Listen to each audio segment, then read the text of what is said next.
Hello everybody. I know it has been a while since I have done my last stream, but you know, things have been a little crazy, but for a while I was doing it twice a month pretty regularly, so I'm gonna give myself a little pat on the back there, and hopefully you guys can give me a little bit of grace while I try and get back into the swing of things. But how has everybody been? Let me welcome everybody here. We've got Manny, we got Free at Last, we got Polonium, we have got Plush Blue. Hey, Plush Blue. And I just realized that I forgot to do one last thing. I'm supposed to be going live on Instagram, so you guys get to see me as I do this setup.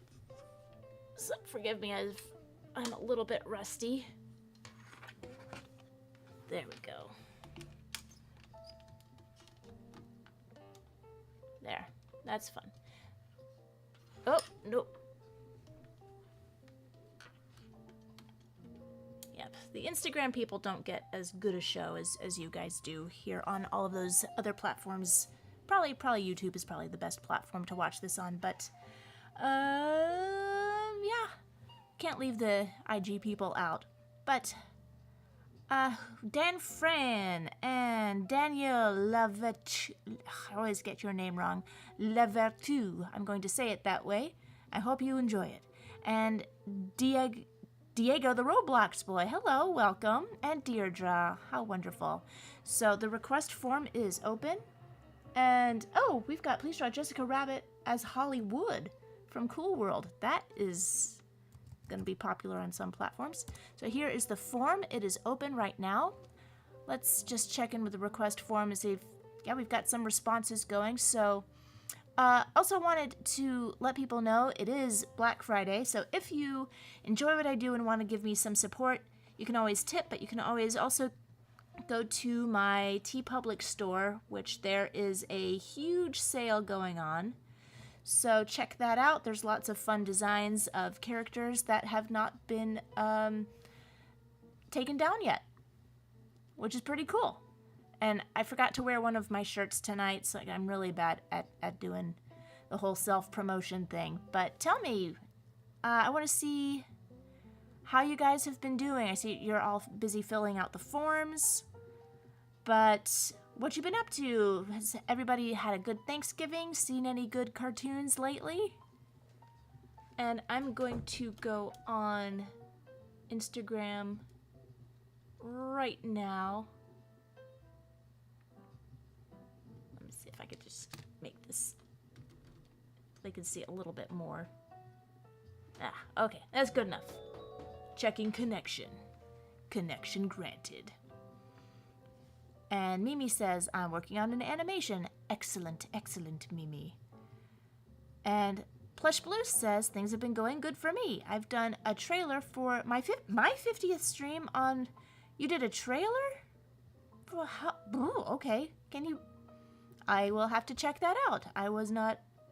Okay. Well, thank you, Plush Blue. That's really kind of you. And did I see the Thanksgiving Day Parade? Oh my god, do they still do that? Wow. Okay, do they still have Underdog? Because that would be pretty cool.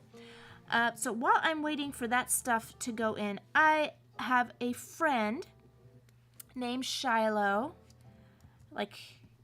She's the daughter of one of my dear real-life friends, and she's going to be having a birthday soon, and I think this would make her happy to see some Five Nights at Freddy's action going on here. So I'm going to start out with Funtime Foxy, which is a little bit suggestive for a children's property, but I don't understand Five Nights at Freddy's, honestly. Can you guys tell me how this is a children's franchise? It just, like, to me, the concept of children's horror is just, my brain stops working. I don't get how this is a genre now. Please educate me. How is this a thing? But, in any case, I'm going to do my best to do Funtime Foxy.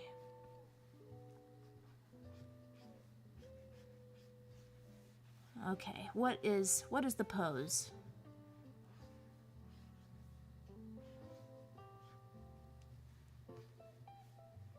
Super creepy. Mid creepy. Oh, I got from Victor Freud. Hey, it's Ronald. Hey, Ron. Very good. And Nathan says, kids love being scared. Yeah, well, no. I know, I think maybe kids enjoy like a little bit of creepiness, but you know, kids get nightmares. Like those images get burned in the brain and they don't leave. Oh, we've got Windy City, thank you. 2 requests. Oh, Knives Chow for Scott Pilgrim. I think I'm gonna do the Knives. I like Knives. She's like the only character I really like from Scott Pilgrim. And I think all robots should wear bell bottoms, so I'm going to do bell bottom feet for Funtime Foxy.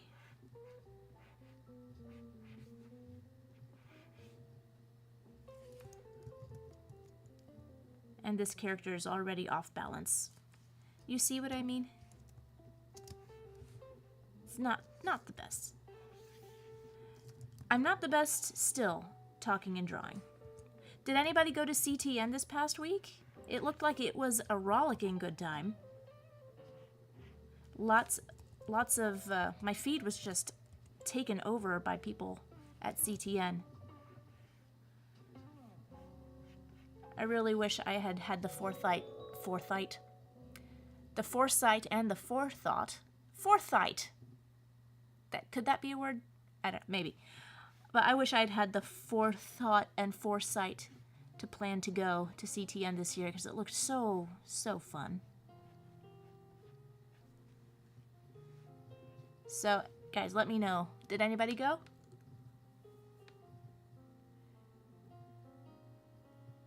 And Dominic says it's about FNAF. It's really confusing my younger brothers into the games and so weird, especially the fandom. Tell me about the fandom. What is going on with the fandom?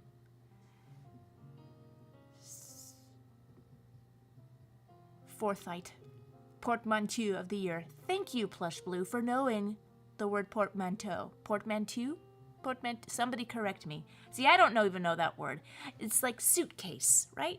That's what it means. You combine words into a suitcase, and then out pops the... I don't have an understanding of language. This is why I draw.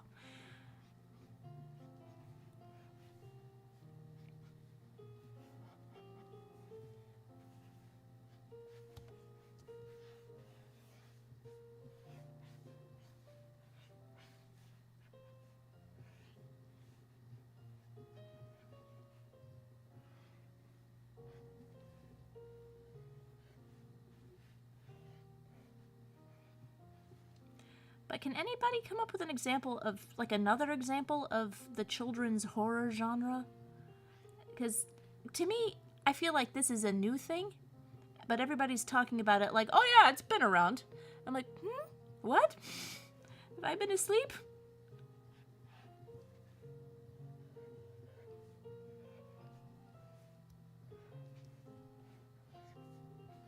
Okay, this is a super rough. You know, I didn't even set my timer.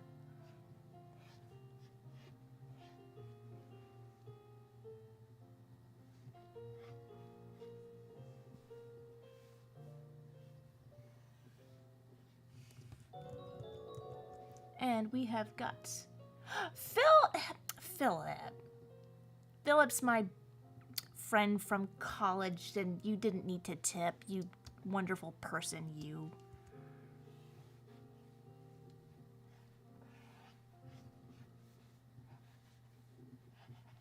That was a very generous tip, too. Thank you. It's always fun to have people I know hop onto the streams.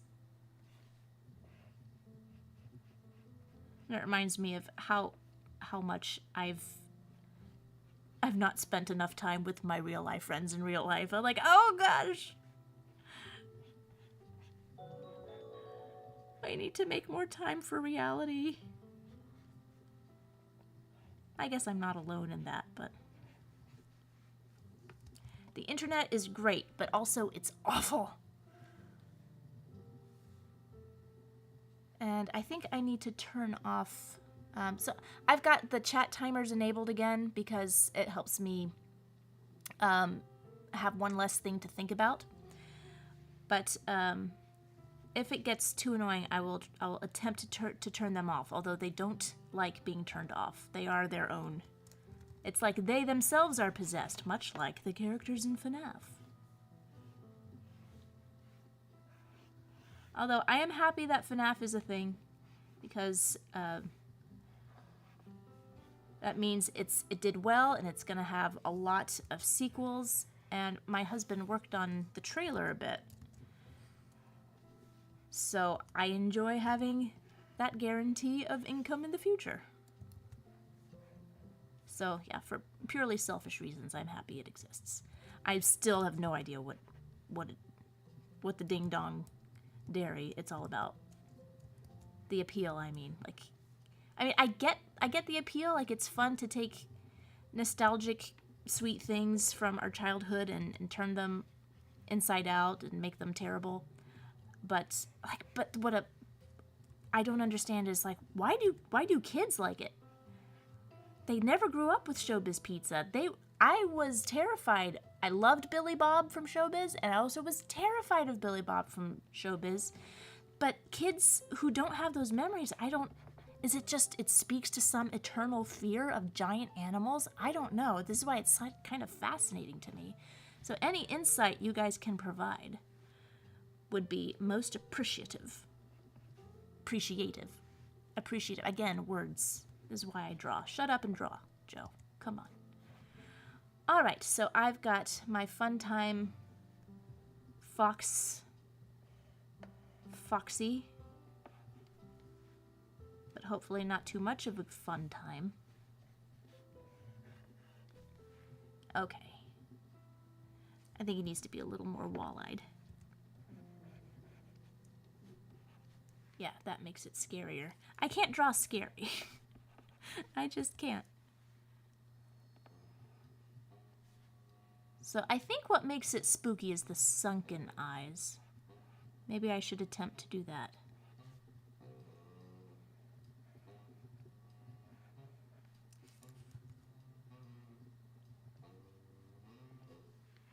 Yeah, that's a little spookier. Okay. I'm going to take a save at the moment. Save, we all need to save our work. And I am no longer accepting responses. Dinger, this is a record. Okay. I've got a lot of requests tonight.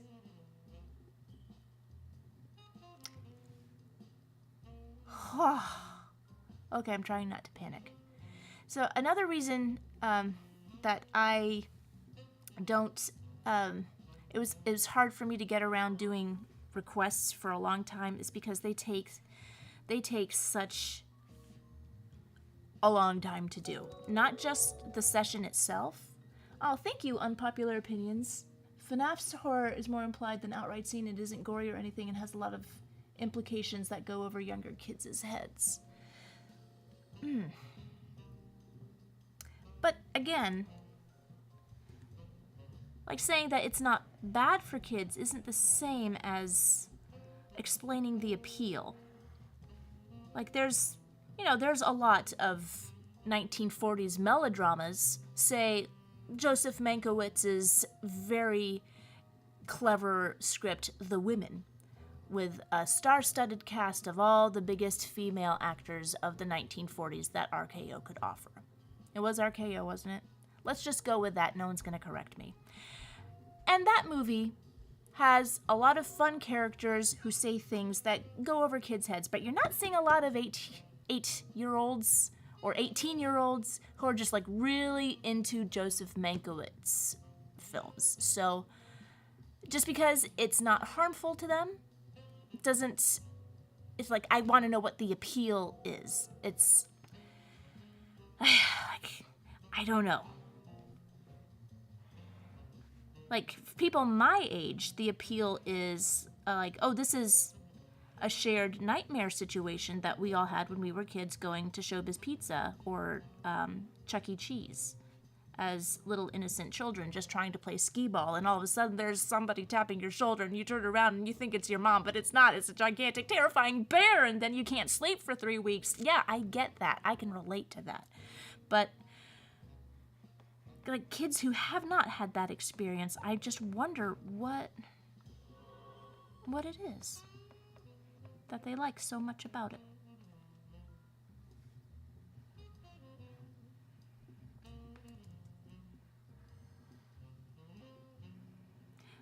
Did I stop talking in the middle of a sentence and start talking about something else? Oh yes, so the reason it's been a while since I've like hunkered down and gone through one of these streams is that it's like really, it takes a lot out of me to do these streams live, and then by the end of it, it's like I have got a full-time job of finishing up the sketches, because I don't want to leave people disappointed. When I started these live streams, it was supposed to be like a kind of sketch, one and done. Really, like if you look at my original doodle sheets from my first streams, like they're really, really rough. They're really off model. Like it was supposed to be like a really quick thing, and it just sort of evolved into something where I feel like I need to present this better.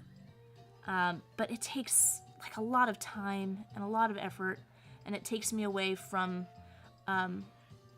my jobs and also my original stuff. So like when I get a hankering to do some original stuff, I'm less inclined to do a stream because I know how much I don't have much time to draw, and so I've got to be really choosy with what I choose to spend my time drawing on. Is that a sentence that works? Anyway, long story short, not enough time, and request streams take a lot of time and a lot of energy, and for after a stream I get kind of jittery. I don't know if you can tell, but I'm a nervous talker, and so that explains why I've not been about. But like I'm always anxious to hear how I can improve these streams, anything that I can do to make it more of like a relaxing, chill thing for myself and for everybody else. And like maybe I should, like, would you guys like it if I just straight up did commissions? Like opened up commissions? Would that take some pressure off of the streams so I could maybe focus on maybe just 5 instead of 15 drawings? Because I've got to figure some other thing.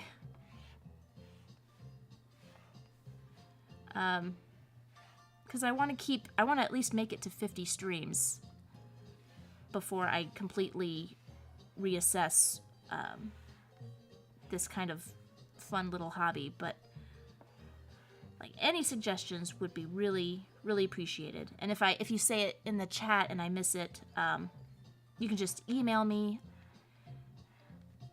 and go from there. Because I want people to be happy and have a good time and feel like that they get to participate. But at the same time, I'm dying a little bit. All right. So this, I've taken some liberties with the robotics here. Let me see if I can put in some of these details so that he's recognizable as the character that he is.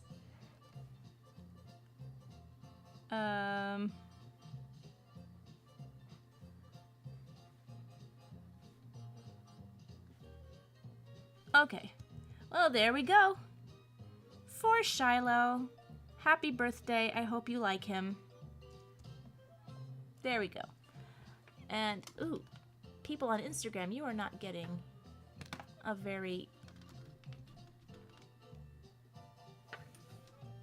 good angle. Whoa! Hey! Don't give up on me.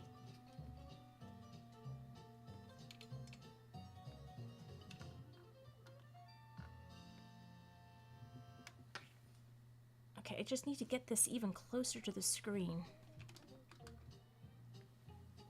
All right, that's all you get, Instagram. If you want better, you gotta come to YouTube. I am totally gonna bonk this with my big grubby fist. Okay. And let's see, let's return to the chat. Which bear, Big Al or Freddy?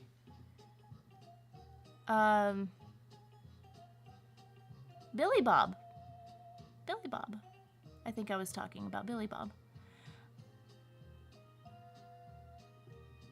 And, ooh, Jess, is Jessie here?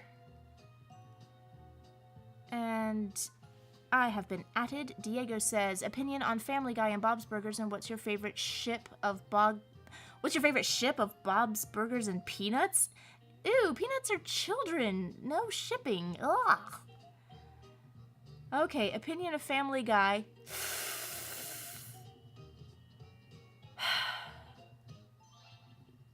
That's about it. And Bob's Burgers, I just hate the design. I can't watch it.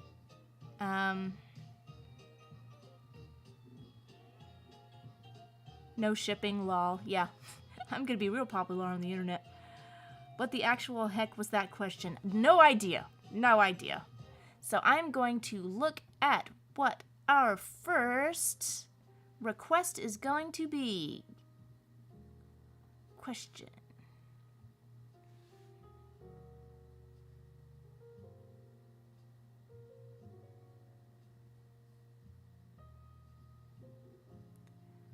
Two requests. I'm only doing one. Redraw the specific image of Wakko to make him look less evil and more like Wakko. Oh, I think I know.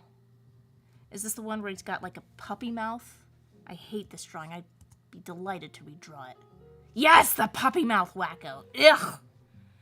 Ew. Puppy Wakko. This was, this is an interesting bit of internet ruining things, but also, you know, let me backtrack. So Warner Brothers has been under a lot of, scrutiny lately for their terrible decisions, and everyone's got a real big hate on for what's his name, Zaslav, saying like, oh, he's ruining everything. And I'm like, yeah, he's a complete vulture for sure. However, things were not so hot at Warner Brothers before Zaslav came in. Like, I don't see why everyone before Zaslav gets a pass. So things like this were always going on. Like, Animaniacs was completely dustbined. It was, treated like garbage. Like, the Looney Tunes were always never treated with the respect that they deserved. Like, until recent years, Disney treated their legacy characters with incredible respect and honor. And the Looney Tunes just never did. Like, you look at the, when they finally got an archival DVD released, like, the characters were off-model on the cover. Like, how did this pass? Like, edit? So, like, but it was even worse for Animaniacs. Like, very minimal merchandise was released, and the merchandise that was released, they stole fan art and put it on the box. Like, this Wakko right here is fan art, which is why I'm not going to be too hard on it, but they just ripped it from the internet, and but it's not on model. Like, it's very clearly not on model. He doesn't have, Warners don't have puppy mouths. They don't. It's just not a thing. And like the brazenness. That's why when I have characters, like I make T-shirts that I think need to exist, I don't feel guilty about it, because it's like, go ahead, Warner Brothers, steal it. I'm doing you a favor. Take it. Take my drawings.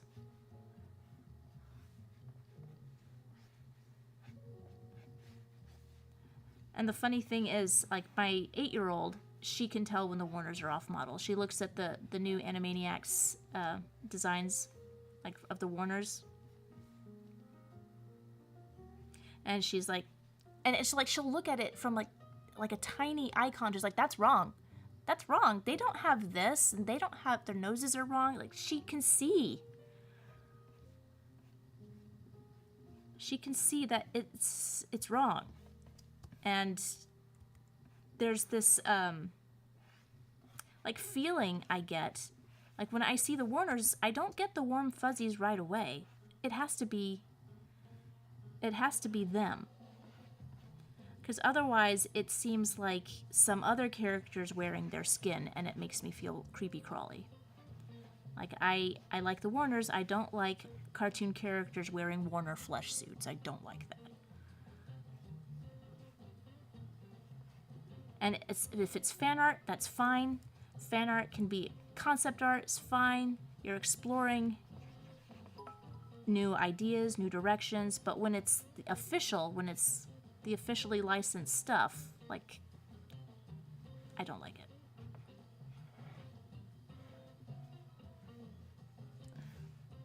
Oh, I keep forgetting to use the timer.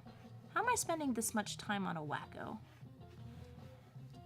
And you've got to have the golf club ears. And this is not a good drawing. As I was talking about all these terrible drawings I've seen, I was demonstrating how to draw a terrible drawing. Let me see if I can do a real quick fix, and then I can move on to the next.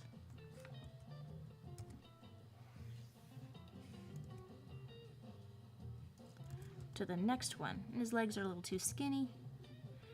Oh, and again, how do I keep getting in this trap? Like, I'm not trying to draw on model in these streams, but I keep, it's like reflexive. I've got to at least attempt to be on model.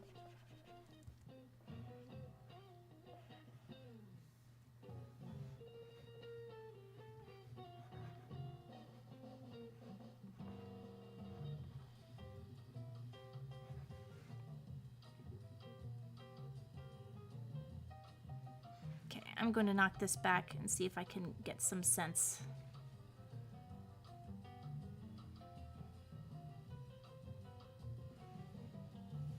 Out of this drawing.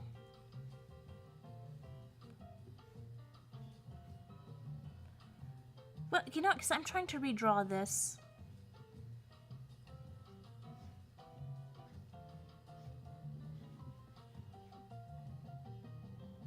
No, it's just too cool a pose. Wakko doesn't do that. I'm having trouble because this isn't his personality. I'm trying to force something that should not be forced.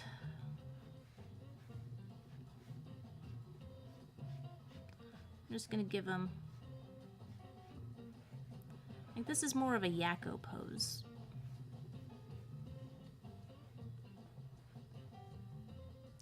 This isn't exactly Wakko, but instead the evil Wakko. Well, you said for me to draw him less evil.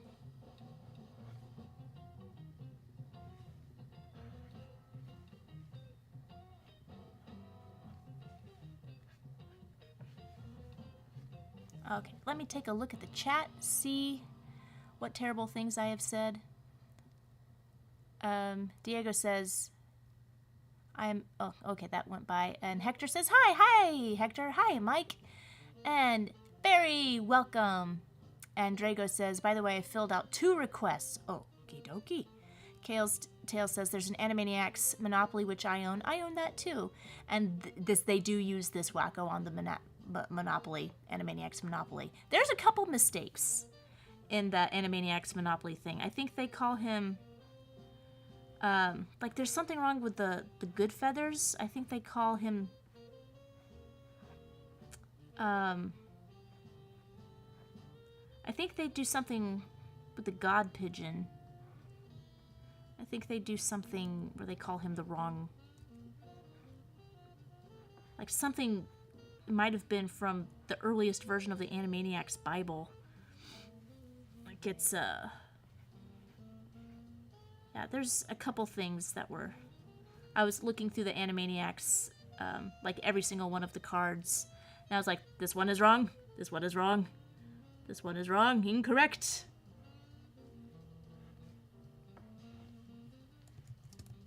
And it just makes me wonder, why don't they just hire 1 or 2 crazy fans? Just, like, they don't even need to hire them. Just, if they just reached out to me and said, like, hey, could you proofread this Animaniacs merch? We're gonna be like, oh, yes, please, thank you. When do you need it by? Monday morning? I'll have it there. Sunday night. Like, there's so many people who want to do this, and it's just they keep hiring people who don't care. Again, this has been a Warner Brothers problem for quite a few years, and Zaslav is just a symptom of this.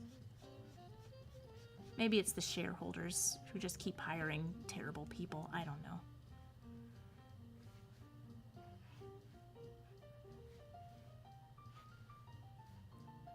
But I always think of Warner Brothers as the studio that accidentally makes amazing things.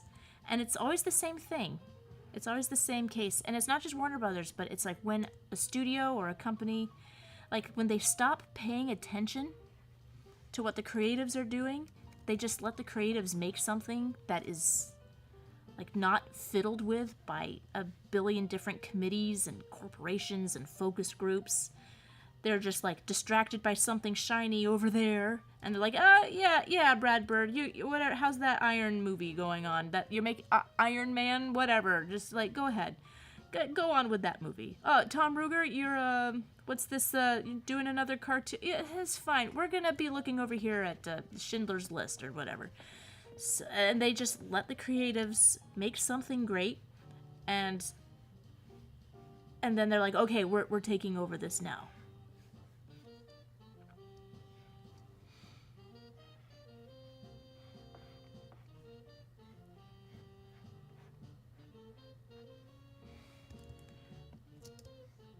Okay, so I've spent way too much time on this Wakko. And I keep forgetting to use the timer. Guys, help me, remind me to use the timer.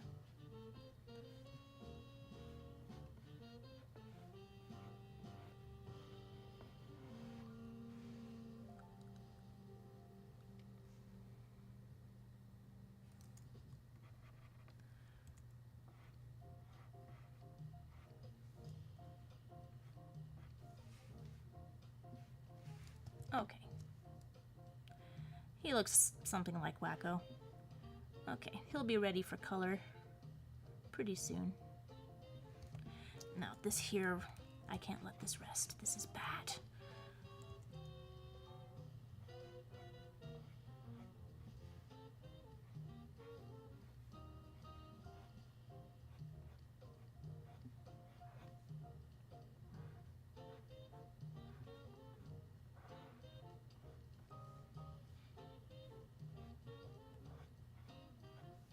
All right.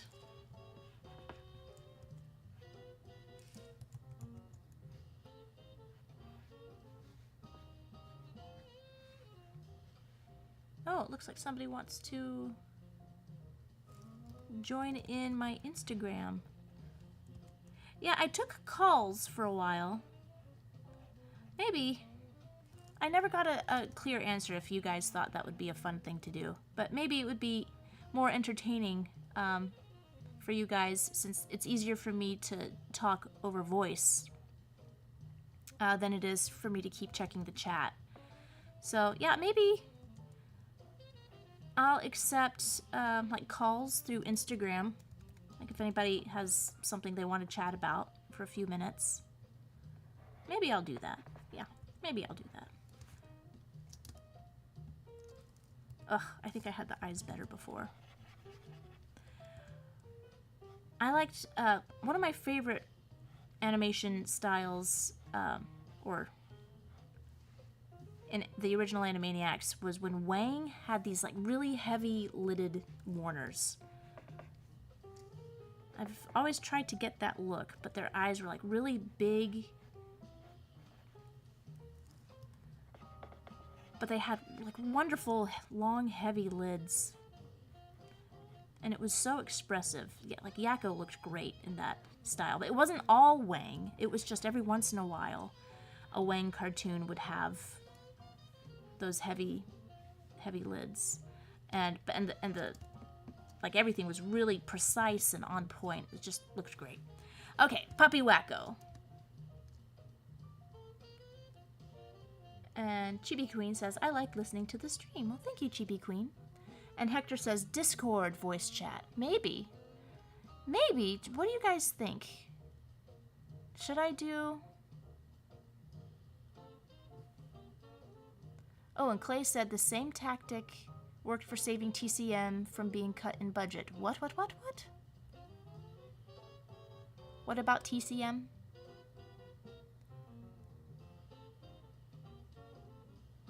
Fan pressure. Oh, I gotta see what somebody said. Oh, Hector says Coyote versus Acme was saved by the people. Well, apparently, like if you just told me that Warner Brothers was making a movie of Wile E. Coyote versus the Acme Company, I'd be like, oh gosh, it sounds terrible. I just can't stand all the stuff that they put the Looney Tunes through. But apparently this movie has been getting like really great audience scores. And Fonsible yes, I will do a bone. Thank you. That's a great request. I've been wanting to draw a bone for ages. Thank you, Piscondo. Great request.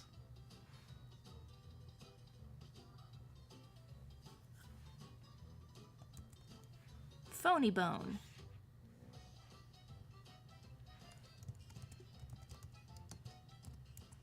So we just finished reading Bone not too long ago. Like me and the kids.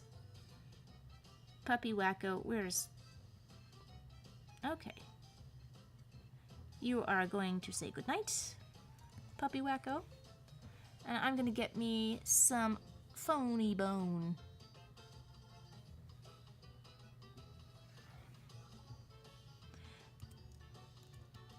Gosh, I love Jeff Smith's line art. Just incredible. The story got way more intense than I was prepared for.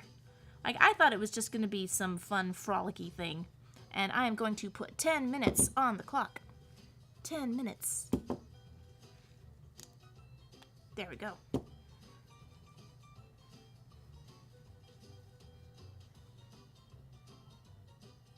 And Perrin Rap says you didn't get my chat, so that is why I was asking.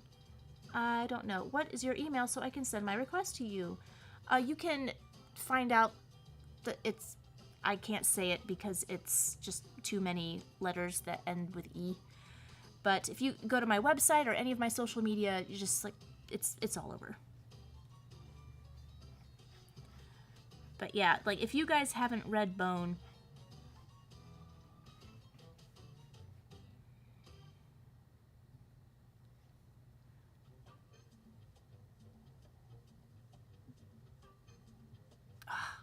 It's just like the pressure, because every Jeff Smith drawing is so good.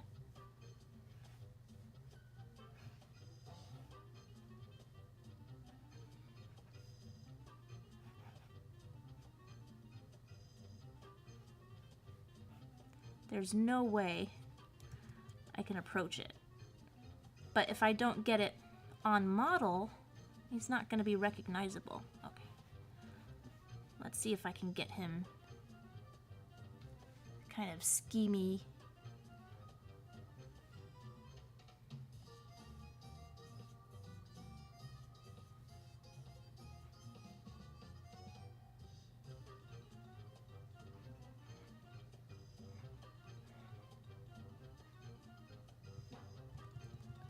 Okay, let's not do details until I've figured out the pose.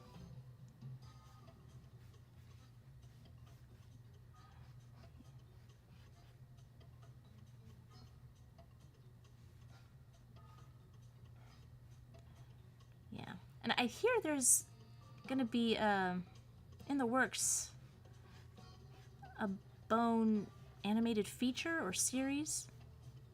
I mean, of course there is. It's would be so great to have this adapted, but like, yeah, it starts out like such a cute, funny little fish out of water story, and then it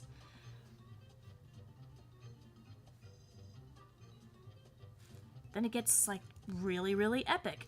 And it gets also pretty violent. So again, it's just like, wait a second, this started out as a kid's comic. But you know, nothing too bad, but just I get squidgy about showing my kids dismemberment, but it's like once we started the story, it's like, how can we stop now? When I was a kid, dismemberment was like really, really horrifying. I don't like to this day, I think body horror is just, I don't get why it's a thing. Why do people like body horror? But I just can't stand it. And dismemberment is like a gateway into body horror, I guess.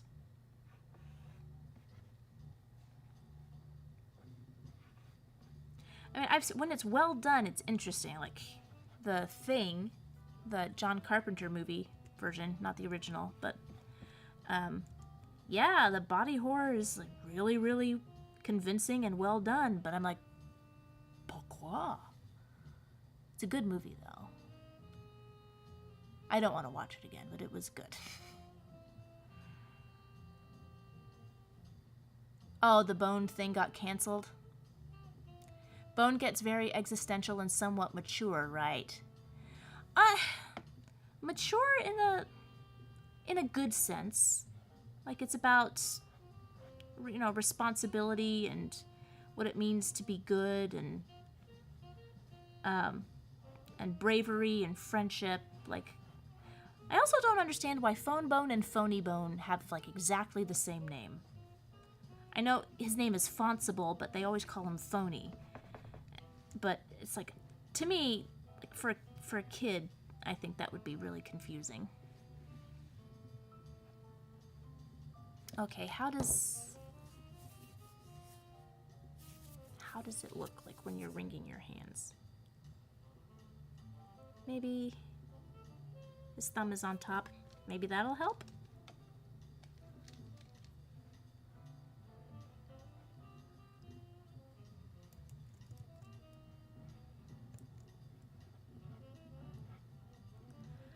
But I really enjoyed the art. And I just wish that, I just wish there was more. I would love it if it was just episodic. Like the Tall Tales book is so much fun. I wish there was so many more just like that.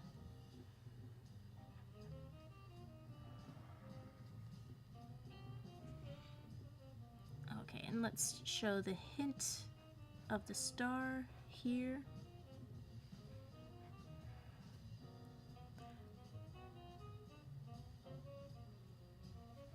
And Matthew says, talking about second request of correcting some Cocoa Puff stuff, like, I've got to limit it to one per customer, buddy. But I appreciate the opportunity.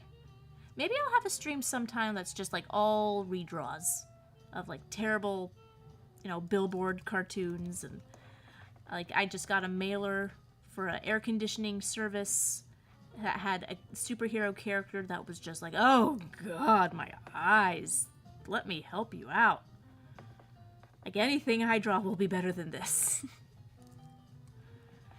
And again, that mouse, that, you know, badly drawn Jerry mouse that's for some extermination company, just like, you know the one I'm talking about. Every time I see it, I'm like, if I do nothing else in this world, like I just need to get that terrible drawing out of visual circulation.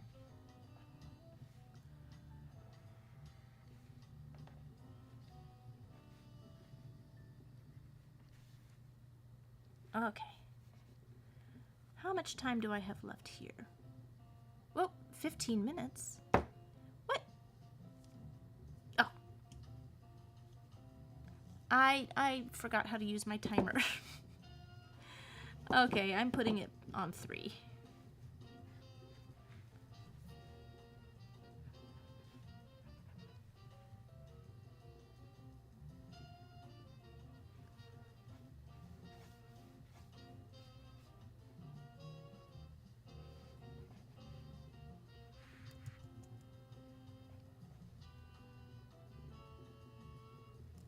Okay, he's got long, like, thicker legs than this.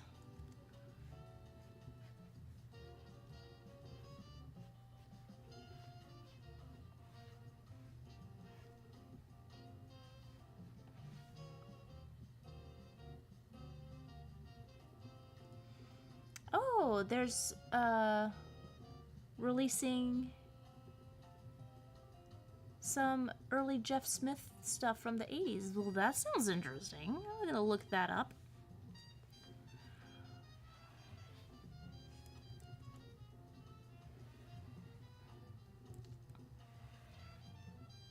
Okay.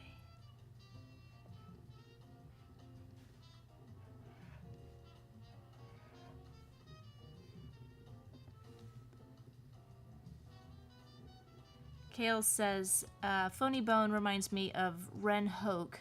I'm not sure what that reference is, but he's an a-hole. You shouldn't feel sorry for him, but I kind of want him to win too. Well, because he's... I want him to learn his lesson, but I don't want him to get hurt, because he's also one of the most reasonable characters. Like, he is the voice of self-preservation. Like, no, this is the land of dragons. Let's get out of here. And Phone Bone... Like, what I like about Phone Bone, like the scrappy do-gooder Phone Bone, he's, you know, at first, like, he's just so taken with Thorn. He has such a crush on her that everything he does is because he's crushing on her. But throughout the story, he kind of just genuinely starts to like her and respect and value her. And by the end, I've never seen another story where it starts out as sort of a romance but turns into friendship. And I thought that was really sweet, because, like, that would be an impossible romance to have. Like, Thorn and that little guy, it would just be too weird. But Thorn, like, genuinely appreciates Phone Bone because he's loyal and brave and has such wonderful qualities. So it's like, I love seeing their friendship grow, and their dedication to each other coincides with their dedication to, like, something big and important and outside of themselves. And it's just really neat character growth that I was not expecting. As it would have been so easy to have him be Gaga for Thorn the whole time. And there's some questionable stuff that happens in the comic that I'm like, we're just gonna skip over this part, kids.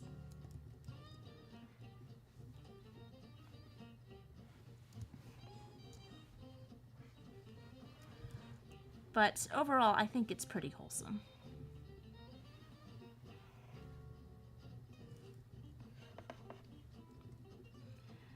And, you know, as much as I'd like to see Bone animated, especially that I'd like to work on it, that would be so cool. Because the way it's drawn, even though it's all a cartoon, it kind of looks like a live-action animation combination. Even if it was all purely animated, because of the just big disparity in the designs of the main characters, it would feel that way. So it would just be so exciting to work on. But I wonder why it keeps getting canceled.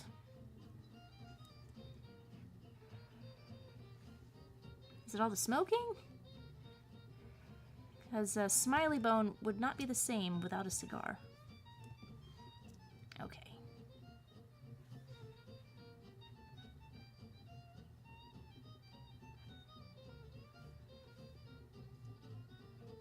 I think that'll do for now. And let's see.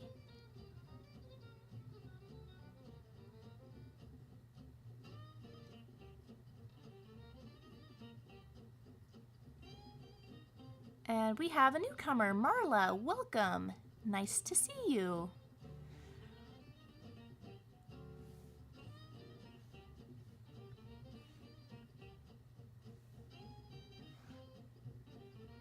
Okay, let's see. Oh, Darkwing Duck.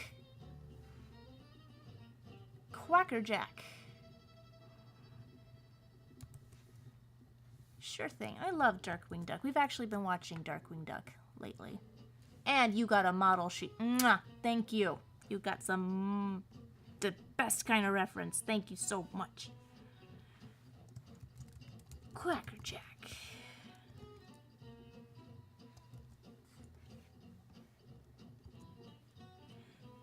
And this thing isn't going beep like it's supposed to. I'm gonna turn up the volume. Ah! Maybe I just didn't have the volume on. 10 minutes on the clock.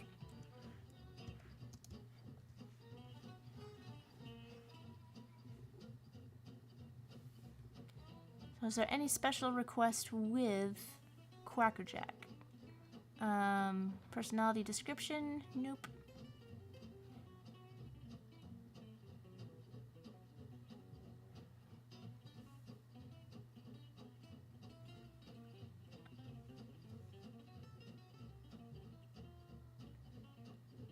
And Richie says, sometimes the bone style reminds me of Tom Ruger, especially concerning his platypus duck character.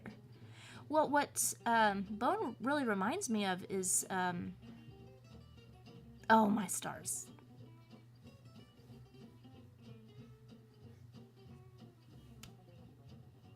Chuck Jones did a version of it.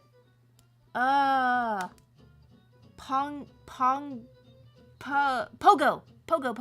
Walt Kelly's Pogo. That's what it super duper reminds me of.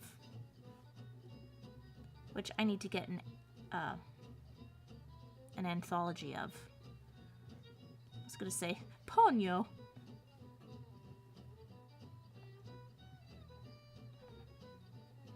So Quackerjack is like the Joker for Darkwing Duck. And as I think he might be the only duck character with teeth.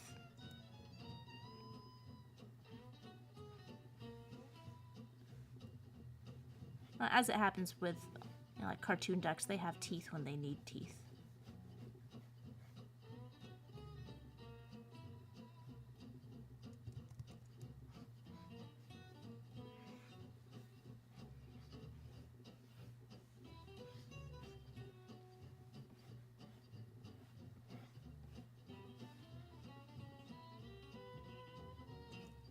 His eyes are wrong.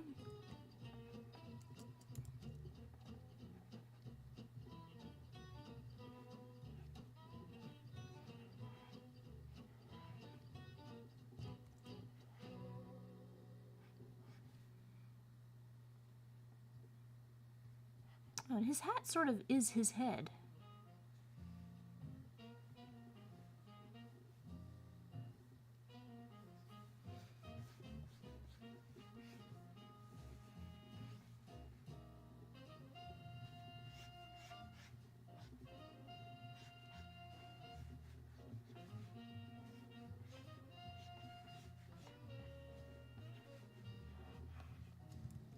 Oh, he's got those slipper toes.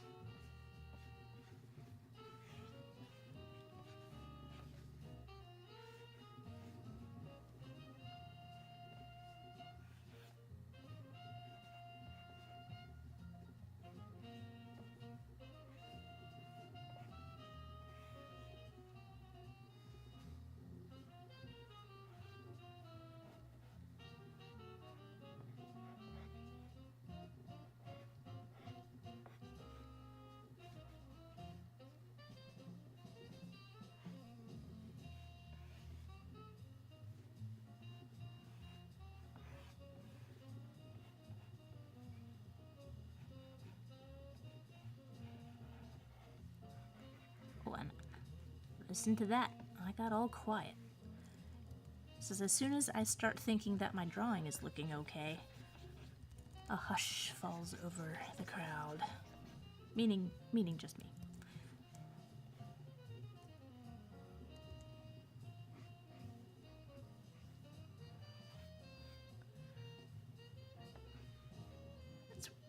weird. Just don't want to draw him with those calves. I don't know why. I think he's a little bit longer. Stop trying to be on model. Stop it. Draw fast. On model is for work. This is for fun. I can be off model. Okay, if that's the case, I am not going to draw those calves because I don't like them. Am I criticizing Disney design in its finest? No, I am not. I'm just expressing a personal preference. I don't like ducks with calves. That's just a thing I have.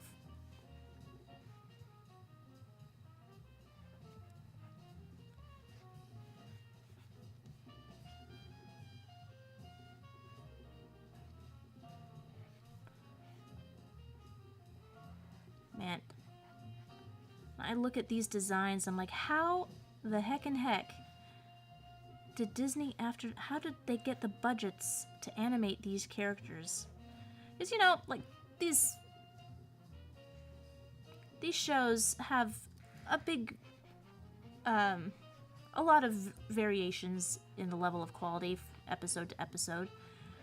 But even with bad, like, lower quality, choppier animation, like, these designs are a lot to wrap your brain around.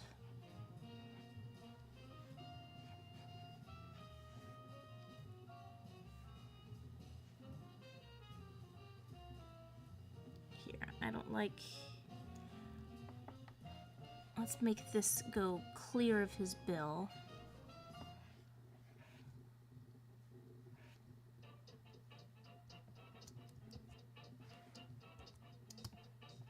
In fact, let me just bring it over the other side.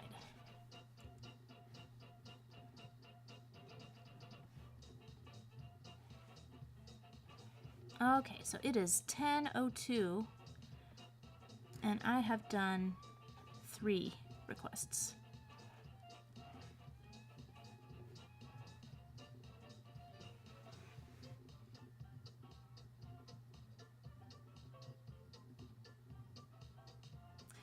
Yeah, this isn't working because I'm losing the shape. It's supposed to be...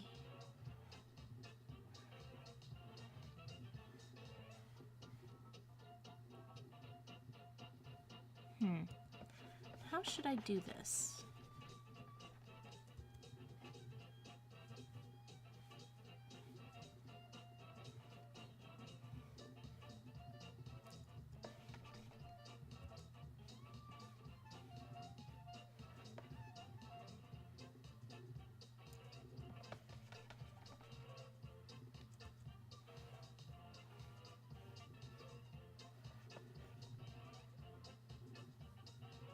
You know, I think he's just... It's just gonna be... Yeah, that's it. I'm gonna knock it back ever so slightly. Just so I can do a tidy up pass. It's not a tighten up pass, I'm just tidying up. Because I'm going to start needing to hustle here.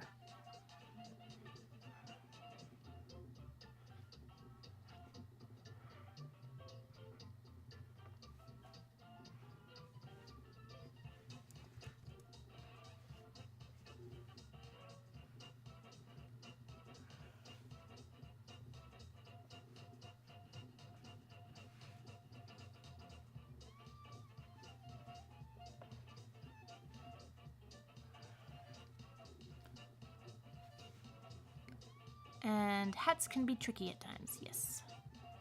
Joe, since you mentioned it, there are Donald Duck cartoons back in the 40s where he's knocked out and he's got teeth, and it's bonkers. Oh yeah, they all have teeth from time to time, as it's... Like, if the expression calls for it. Like, Daffy certainly has teeth once in a while. Like, any Bob Clampett cartoon is bound to have Daffy with teeth at some point. But Quacker Jack is like designed with teeth, which is interesting to me.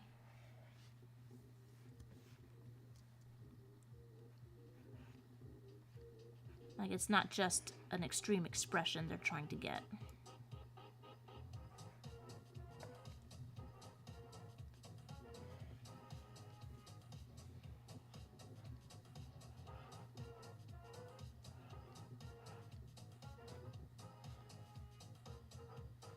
How does the cuffs work? Here's the cuffs.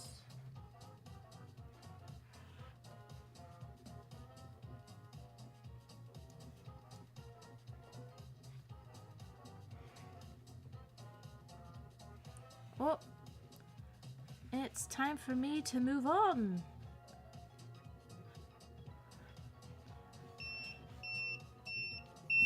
Thank you. Started flashing, and I started crashing. Okay, Quackerjack.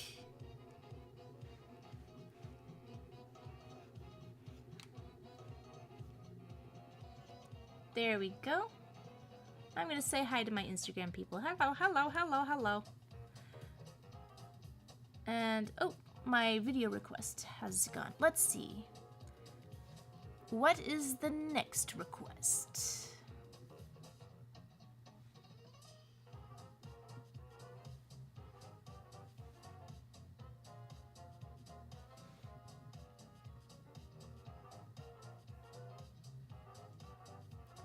Let's see. Chester Cheetah cosplaying as Puss in Boots.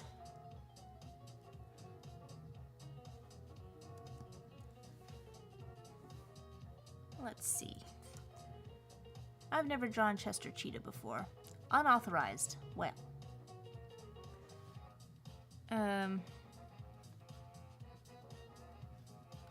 This is a long URL. Let's see if this turns up anything. Well, that is... Oh, that is...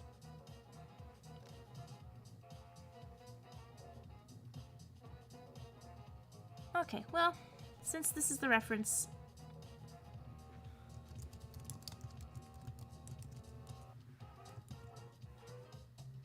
I am going to use this as reference, but I will also get Chester.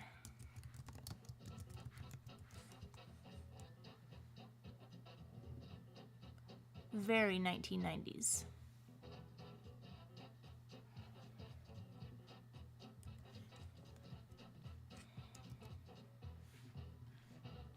Knock it back, and let's put 10 minutes on the clock. And... oh, did I close? Yeah, I closed responses.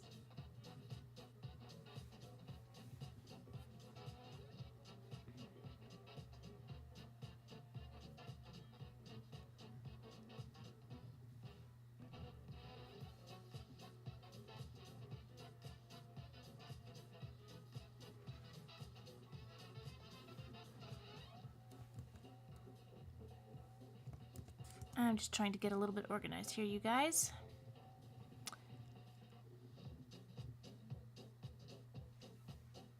Okay. So speaking of Puss in Boots, I recently saw Last Wish and was so surprised at how freaking good it was.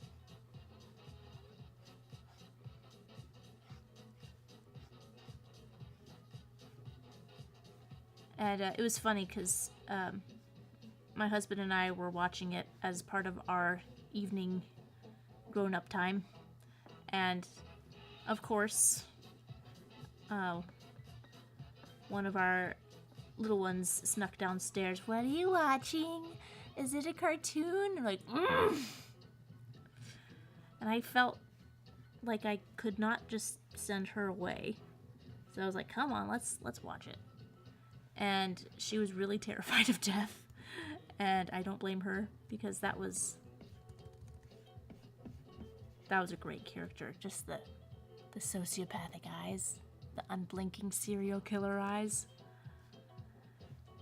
And they did something amazing, and she glommed onto it too, that as soon as Puss stopped being afraid of death, the audience stopped being afraid of death too. Like, there was something subtle in the visuals that made it so that we didn't fear death either. Like, he was making me a little panicky because he's just there and he's in the trees and he's just... But then when Puss decides he's going to fight for his last life, and Death says, like, this isn't fun anymore. Like, he stops being intimidating.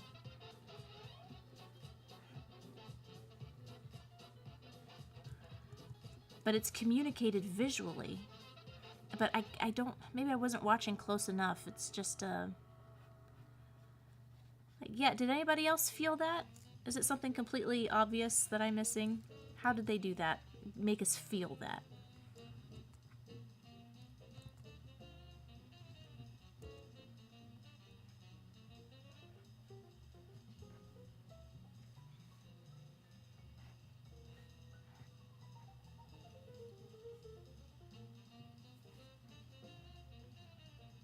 Also, what's your favorite Chester Cheetah era? Honestly, I like 90s era Chester most. I've never seen another era Chester Cheetah.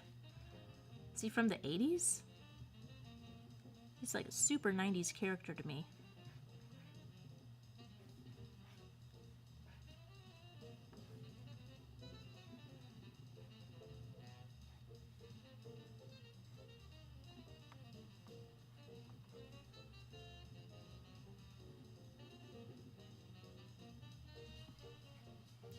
Boy, he's got a lot of hair.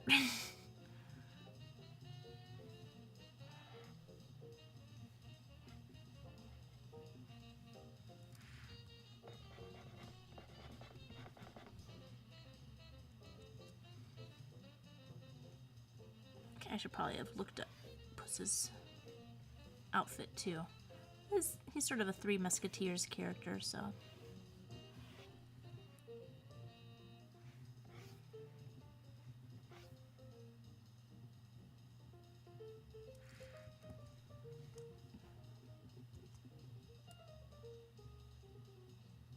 Eh.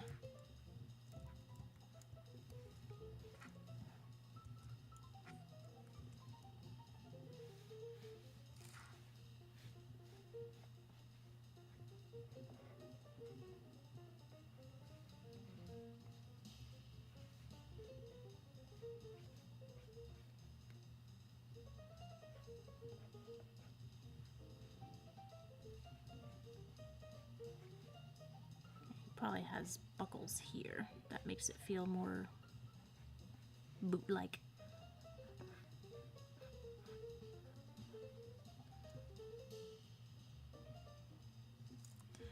But I've always been troubled by his...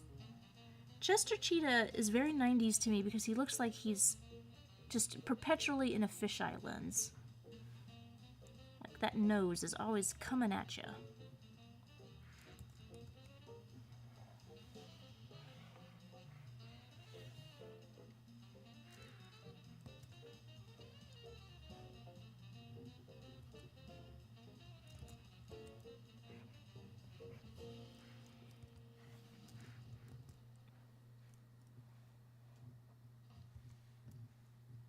Okay, well, I think I've got... He's reasonably Puss-like, reasonably Chester-like. I will add the spots in post.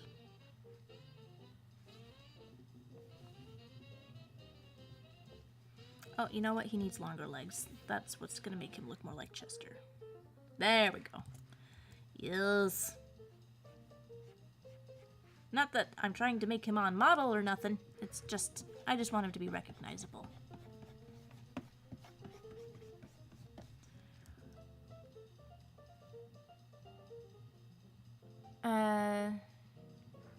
Yes, a Cheeto sword. I don't know if that'll read. Chester Cheetah is a relative of the Pink Panther. Perhaps. Definitely there's, yeah, maybe there's a whole pantheon of cartoon cats that are all related. So it's like Pink Panther, Snagglepuss, and then Cool Cat. Is Cool Cat pink? I can't remember. Somebody holler, let me know. Is Cool Cat pink?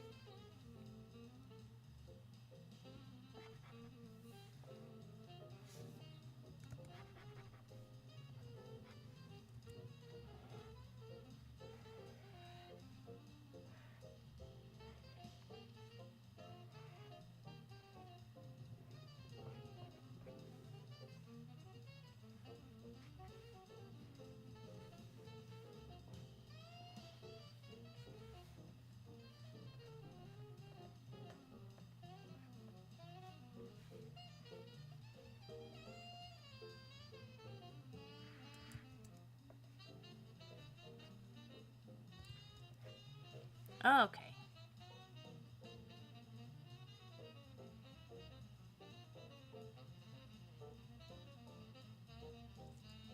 Now I'm gonna have him be like a little more. Whatever. He's too cool for school.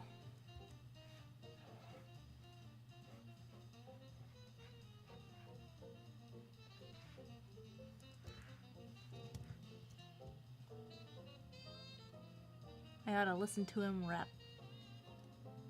Not gonna lie, it feels like Frito-Lay is trying their hardest to put Chester back to his edgy 2000s characteristics. I am not familiar with what is going on with Chester Cheetah. As long as they leave my Tony the Tiger alone. Alright, who is next? This guy. What is this guy? The little sausage? Pepperami? Pepperami, okay.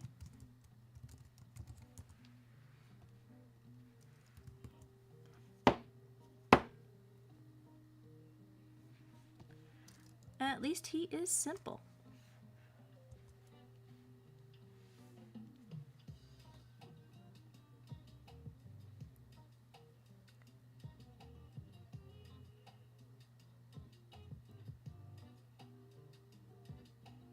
Oh, what's happening?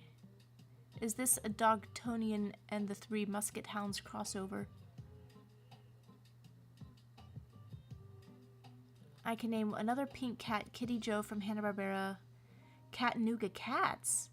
I have not heard of that. Cool Cat is orange? Yeah, I thought Cool Cat was orange. So that is a link. So, Cool Cat was Friz Freeling's take on Pink Panther since he lost the rights to do Pink Panther. Snagglepuss, I have no idea. I have no idea how he fits, but he's sort of like... yeah, somehow I feel like if we had like one of those evolution charts, we could start with Pink Panther, go to Snagglepuss, then Cool Cat, and then Chester Cheetah. I think that would make sense.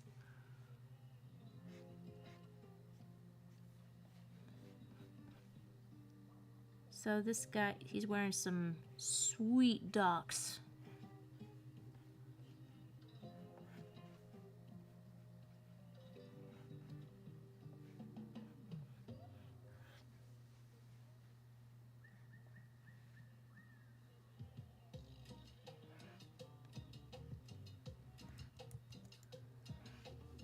He's just built to be a rubber hose.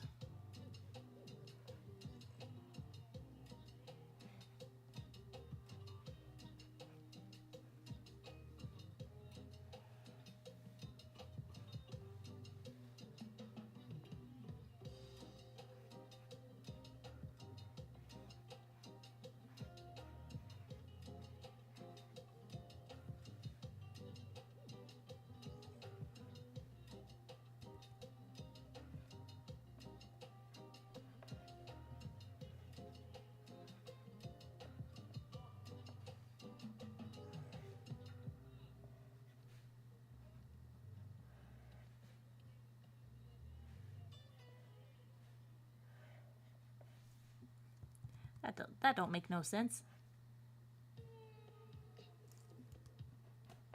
I'll keep it simple. Okay, well, is there anything more to this guy?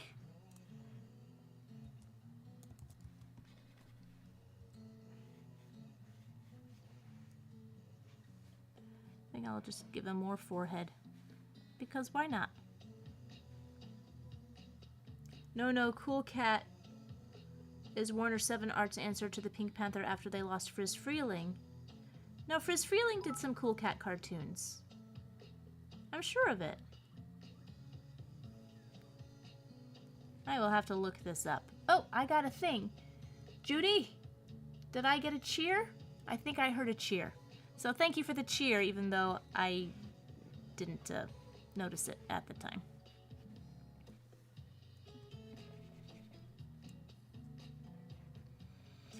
Oh, okay.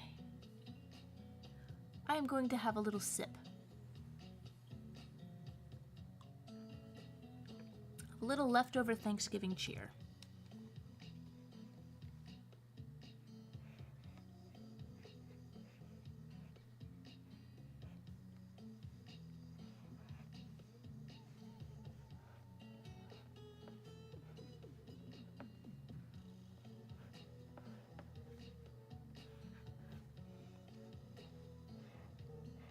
Okay, I think this guy... I'm gonna have to finish up these sketches with greater, more... What's the word I'm looking for? Expeditious velocity. Yeah. Hey, Marla just subbed. Thank you, Marla. I like your name, too.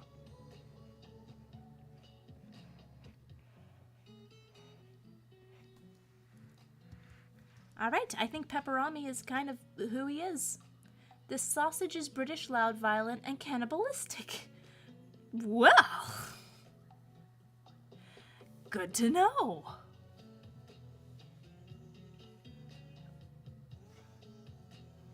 And let's see. What is next on the request parade?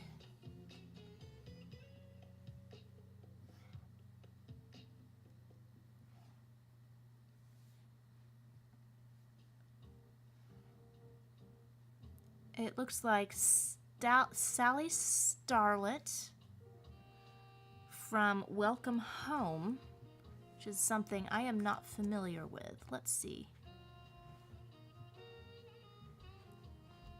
This is... What is Welcome Home? Oh! Wait, I remember. That was... This gal is from Welcome Home, right? Am I getting it right? What was her name? Liliana? Yeah, Liliana.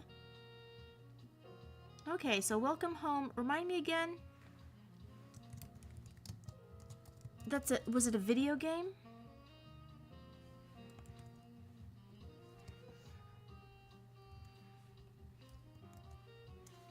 Here, I'm gonna do a little different of a take of Sally Starlet.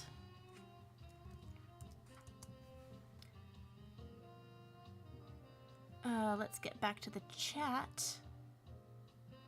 Hey, that's your request. Liston.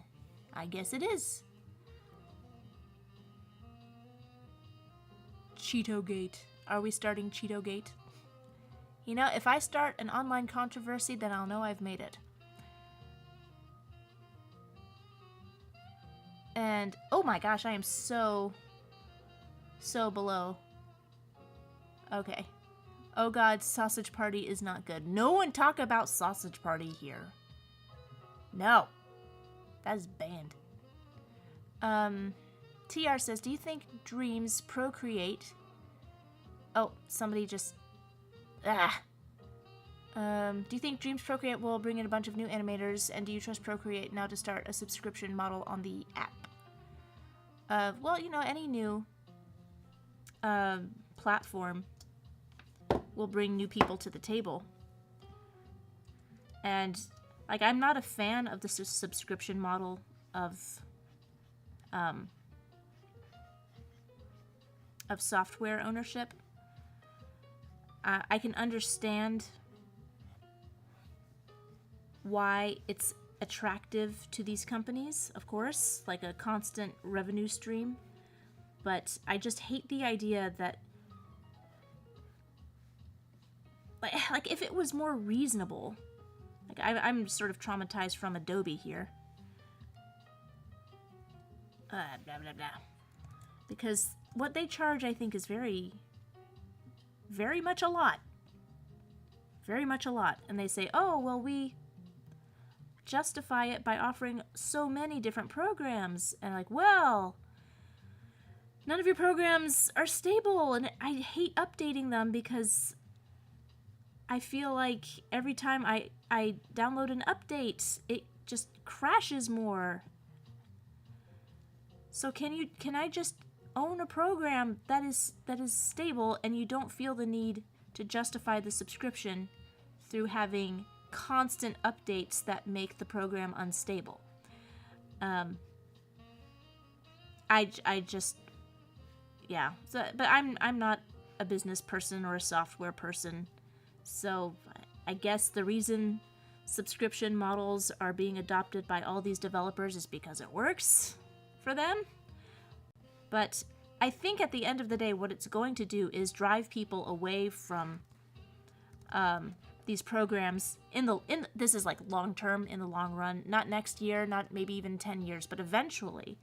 I think everything's going to be open source. Like the fact that Blender exists and the degree to which you can make incredibly professional productions in that program. And I understand it's clunky. I've not dabbled around in it myself, but I've seen what people can create in this free open source program. And I'm like, I think that's the future. Free is where people are going to go. And, you know, it's going to be a while before studios have a Blender pipeline, but I think studios are kind of going to go away. Like big studios are kind of going to go away too. I think eventually everything is going to be independent creations with a few, you know, oh, what did I do? Siri, go away. With a few, you know, legacy studios for sure. But I mean, like if people are talking about Disney possibly selling off assets to avoid bankruptcy, then like no studio or nobody's in a good space. And it seems like the only things that will make money are independent productions or smaller scale productions. People who are not invested in any expensive pipeline. So, long story short, it's up to Procreate to decide what's good for Procreate. But I think that free and open source is going to be ultimately where the future is. But I could be wrong. I'm probably wrong. I don't know Blender. If I had, you know, fewer responsibilities and more time, I would love to learn Blender because it seems awesome. But here we are then. Like I could take a year off of doing live streams and just be learning Blender.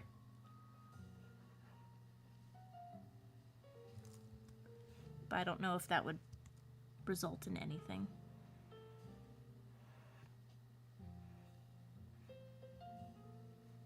Oh, she has a circle face.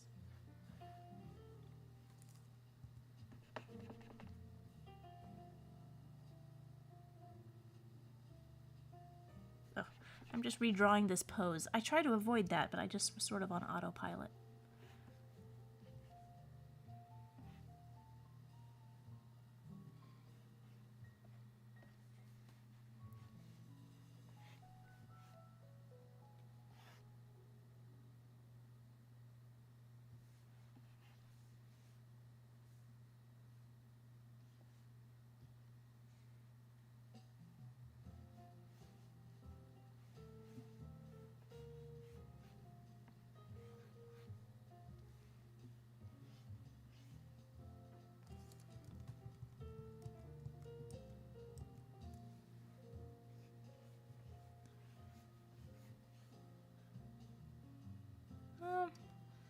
It's always fun to rethink the pose after you've drawn something.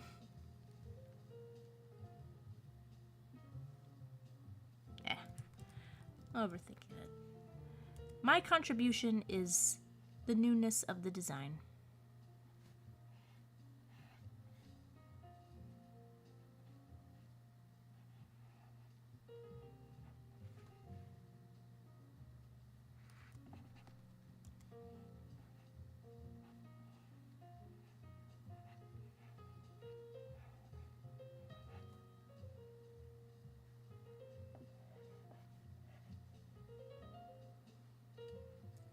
Maybe I'll decrease these eyes. They are rather large.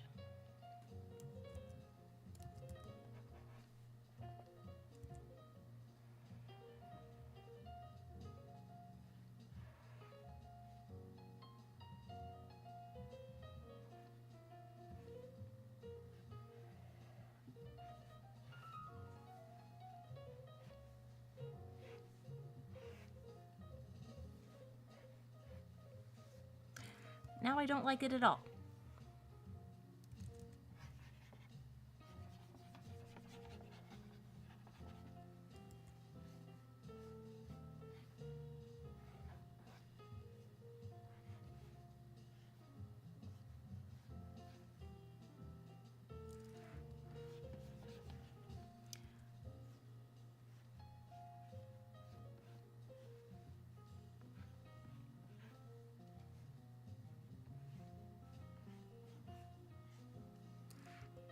Okay, now I think I'm feeling a pose that I like. Also, I just realized I can't draw circles. I don't know how I've made it this far without drawing circles.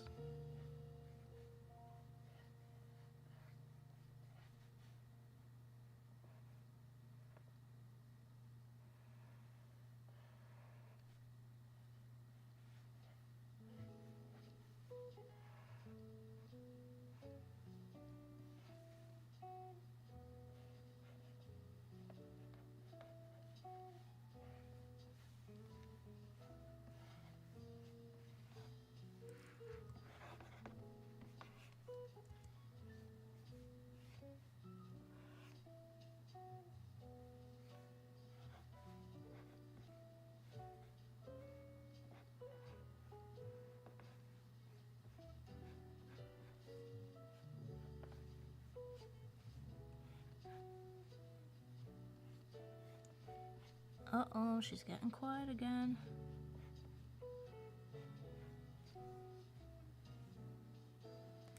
And I think as long as I move her head...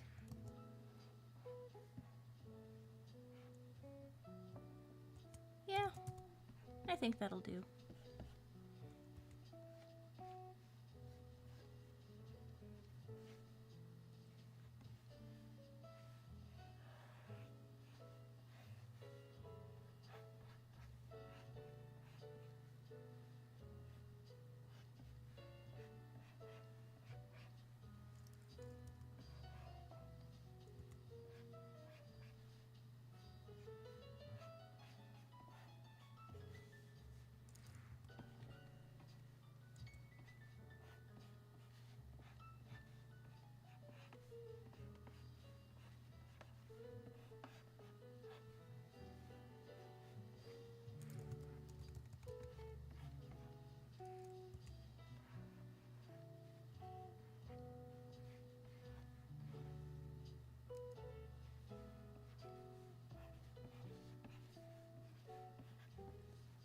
Okay. I think her arms are a little out of control.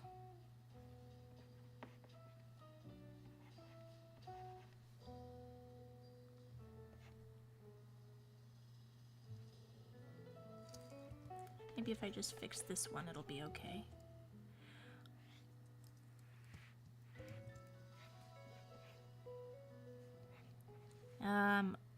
Done with my 10 minutes. Ugh. Okay, Sally. Sorry, girl. This is as good as you're gonna get, sort of, pretty much.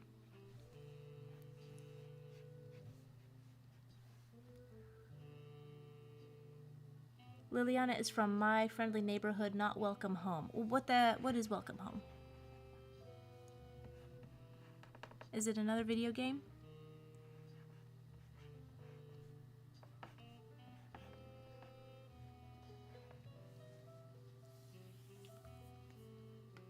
Let's see. Adobe keeps the monthly subscription, but also keeps people happy with the system. I don't know how happy people are with Adobe, but... Sally Starlet shines above the rest. She's a firecracker. Okay. Fritz the Cat is one of my favorite movies for the right reasons you think. Explain to me? Fritz the Cat traumatized me. It was horrible. Ugh. Ugh. My God. Don't watch Fritz the Cat, whatever you guys say. I think I've gone off on this before. Like, this is, like, normally I'm like, whatever you guys like, or just, you know, everything's cool if you enjoy it, if it brings you entertainment, and yeah, whatever, just like what you like. But, like, I hate Fritz the Cat. I hate it so much.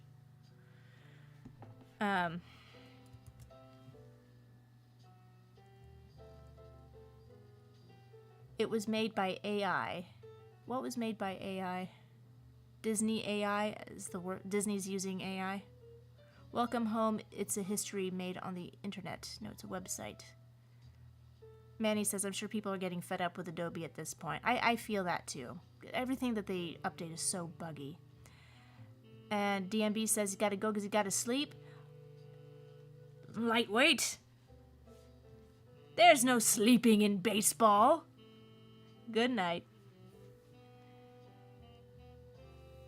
Let's see what the next request is.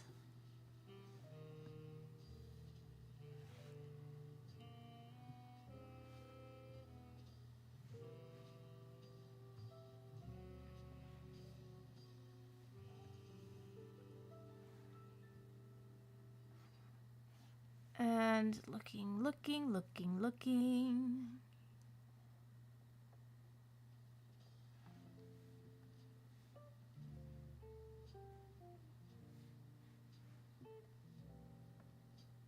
Oh, boy, okay. Ralph Wolf as Wildcard Wolf from Looney Tunes World of Mayhem. Ralph plays in the World of Mayhem as Wildcard Wolf who shuffles cards and sports a red suit. What is Looney Tunes Mayhem?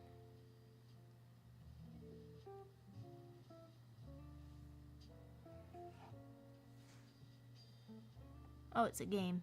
Okay.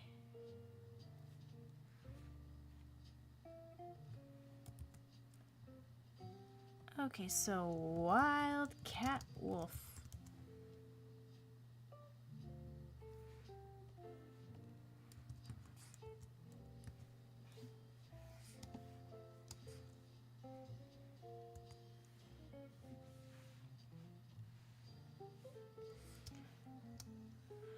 Oh, let's see. You know, I always feel like Looney Tunes are my wheelhouse, but then I'm like, I can't draw anything.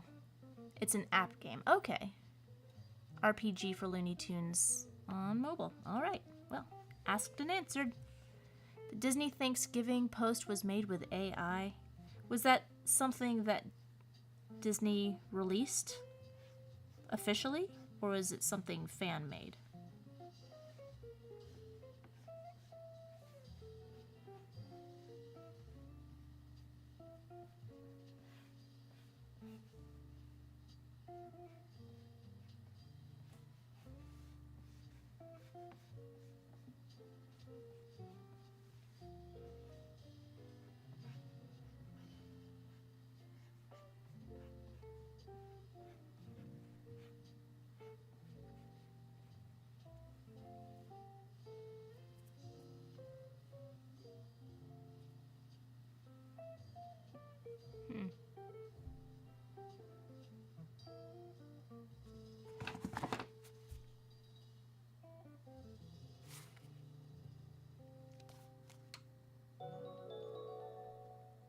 So I'm using the camera for reference.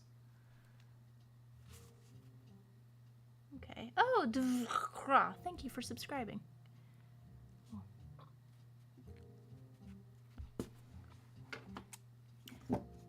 10 minutes back on the clock.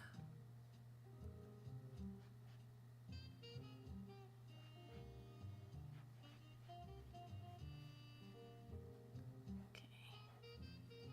So he is holding his cards. Oh, and he's got tails. Very good. I like me some waistcoats and tails. And spats! Everybody loves a sharp-dressed wolf.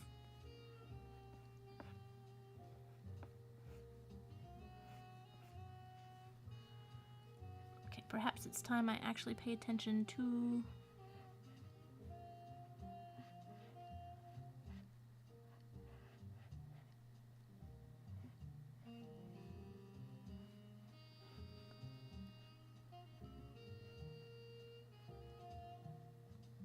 Now he's got a funny nose. Oh, Chuck Jones.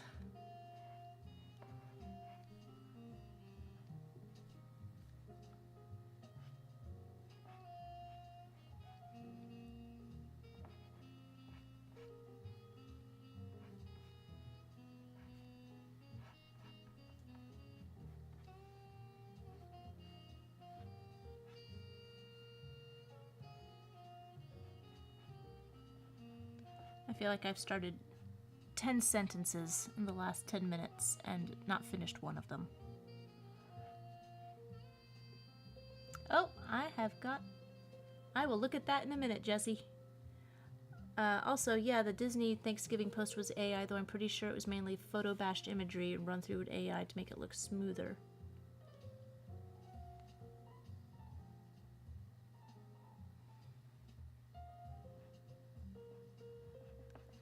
Said, can't believe Chuck Jones invented the palette swap.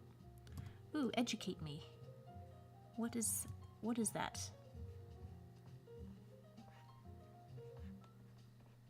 Oh, you mean just creating a character and then changing the color and it's a new character? Is that what palette swap is? I'm going to say hello, hello, hello to all my new Instagram people. If you are watching on Instagram and would like to participate in a future live stream, I invite you to sub on YouTube. That is probably the best place to get the live stream experience.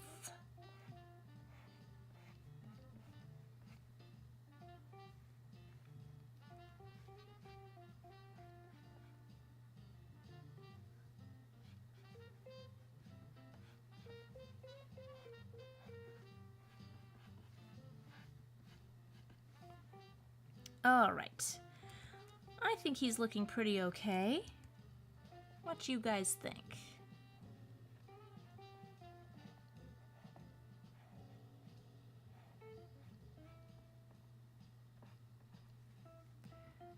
And Travis says, hey Joe, how's your Black Friday night going? Have a good Thanksgiving? I had a fine and dandy Thanksgiving, thank you. 2 days of cooking, 2 days of cleaning. And not getting any actual work done, but we've got enough food to last us for a while. And Nate took charge of the turkey, and it was you guys, this turkey, oh my god. It's just so good. I want to eat some more right now that I'm just talking about it. So yes, I had a great Thanksgiving. I have not done any Black Friday spending. Now he's got furry, knobbly knees, so I'm just gonna do a little bit of that right there.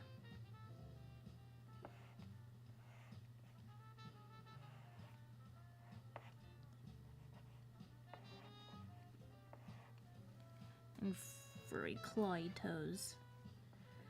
But yeah, I always have to remind myself that the Black Friday deals are kind of like, it's kind of a scam. Not every place, but most places it's just, they put this pressure on you, like you have to buy today, no. And then, there's still deals throughout all December as well. So it's just, and especially when it comes to Shutterfly, because right now it's Christmas card time, gotta be thinking about your Christmas cards. And I was like, oh my god, I need to just work on my Christmas where I can do the Black Friday. But I was like, you know what? Shutterfly has discounts every 20 minutes. It'll be fine. Shh, don't worry. It'll be fine. And I'm so tired of spending money, you guys. This has been, not to get personal, but it's been one of those years where life keeps just like, you can handle that? I'm gonna throw this at you. I'm gonna throw that at you. Here you go. Oh, you got that. You're gonna drop something eventually, and that stuff is gonna suck. And it's like very, very, very eager for things to just be normal again. And I am not in a hurry to spend any kind of money.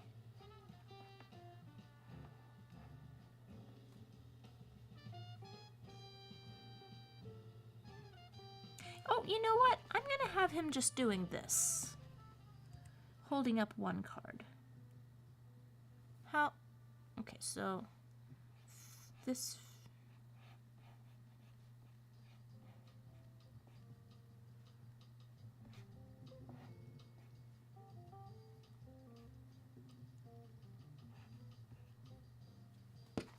What does that look like? Ah. So he's probably Ace of Spades or something. He's got a little claw at the end of his finger.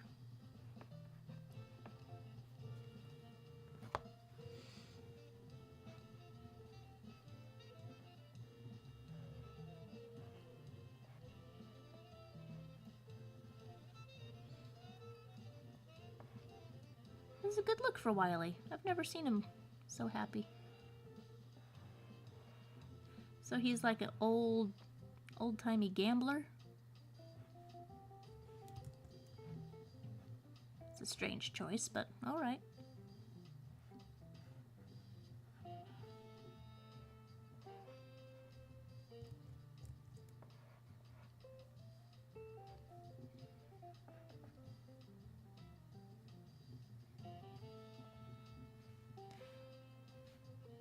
I want to see more of his eyebrow. That's gonna make him look more authentic.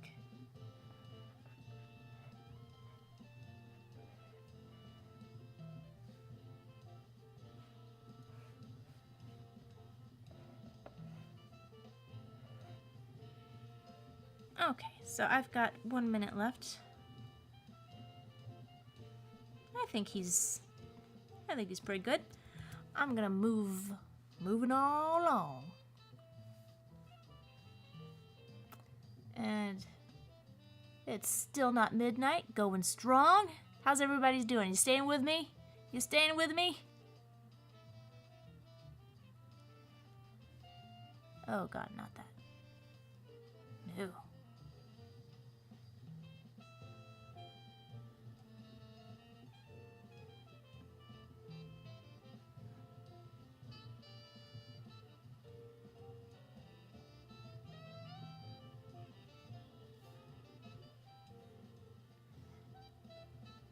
Okay, Dennis the Menace.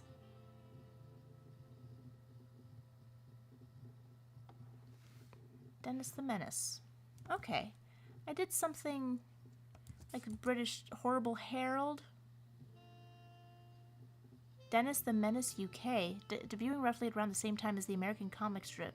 This Dennis.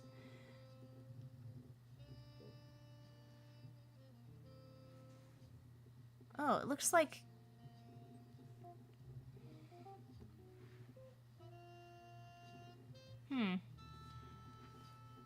British Dennis the Menace? Were there any copyright issues? I've never heard of this guy before.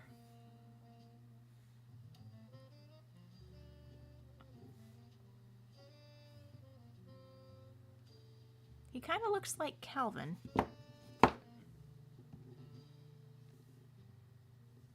I guess I'm just going to do my own take on it. I'm not a big fan of this design.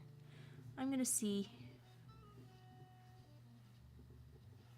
Let's see what I can come up with. Doing well? Horrid Henry. Sorry, yes, Horrid Henry. Great job on Ralph Wolf. Thank you, Deirdre. Making sure, too, that Ralph Wolf is the one with the red nose. Ah, okay, well. Let's make sure.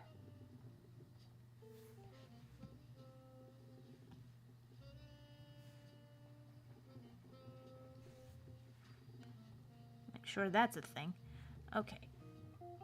So this guy...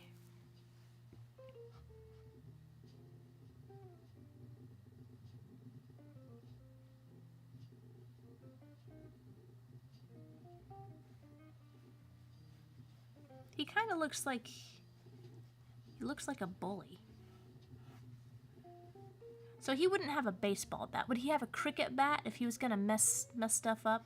Do British kids do that? Like, knock over people's mailboxes with cricket bats? Do they play baseball? I don't know. I don't know. The Brits love their badly behaved youths. That doesn't seem very British.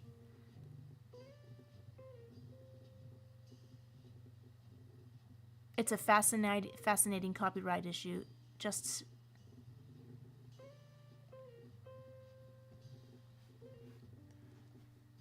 Okay, so he's got a little tummy. I'm gonna give him... So they both came out at around the same time?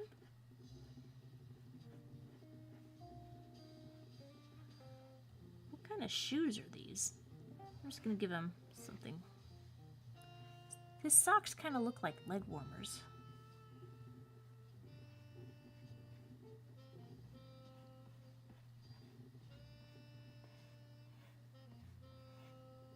Just gonna give him more traditional sneakers.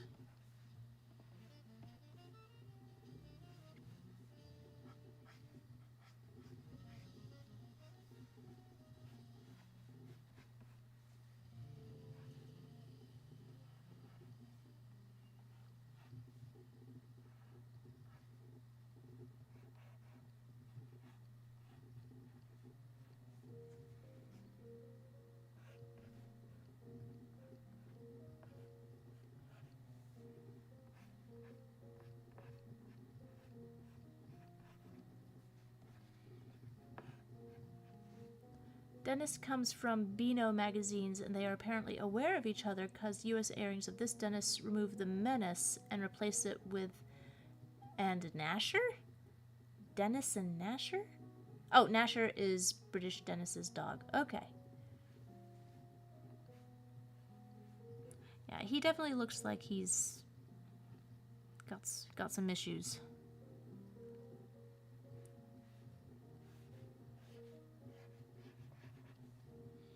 So Beano is a magazine, is that like British Mad magazine?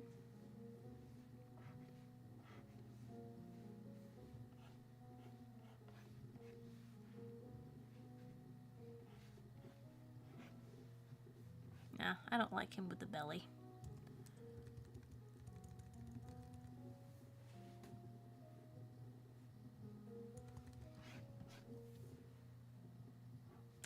That he listens to Alice Cooper.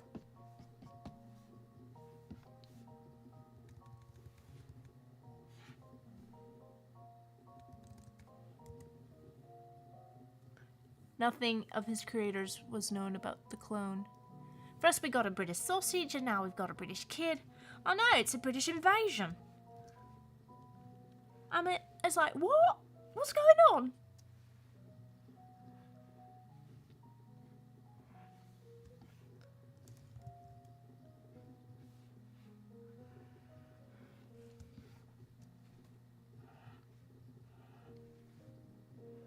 Okay, so what was everybody talking about a little bit ago?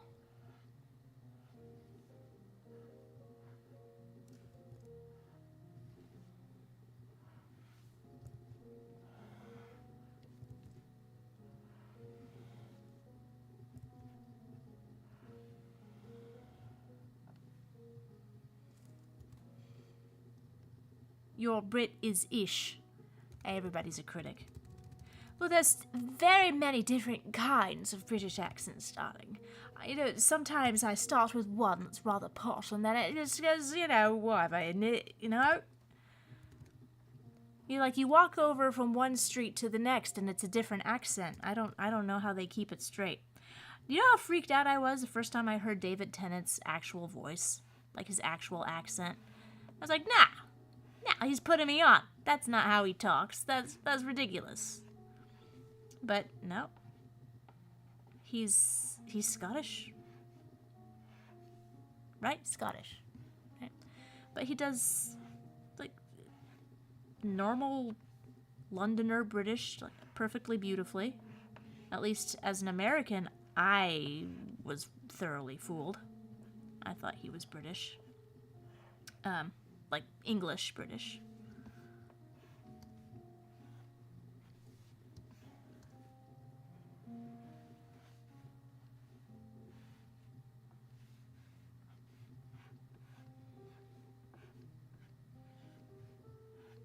Or just, a lot of British actors do incredibly convincing American accents. Except for Hugh Laurie. As talented as he is.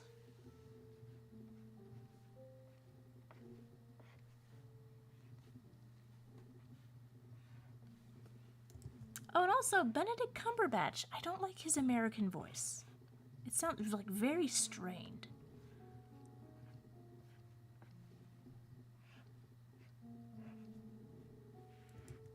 But he does the same thing that Hugh Laurie does. He brings it down.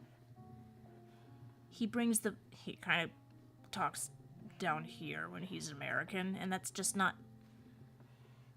even though he's got a really deep voice, somehow he puts it somewhere, instead of coming from the chest, it comes from the back of his throat, and it just doesn't sound right. Yeah. Yeah. He should listen to me. Did he win an Academy Award yet? Probably. He's probably some award-winning actor. Yeah, he should totally listen to some rando cartoonist on the internet.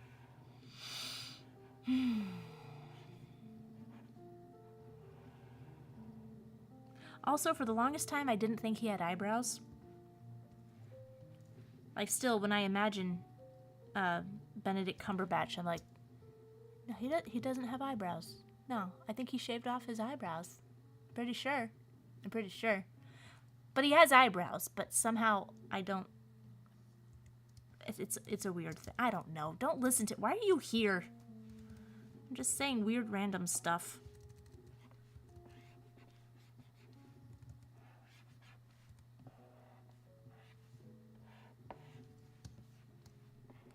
Starting to get at that part of the evening where I start to get hostile. Okay, yeah. Here it comes. The sweater's coming off. Velcro. Reattached. Ready to party. Okay. Alright, Dennis. You're looking at me rather menacingly. This is why I gotta have happy music, you guys.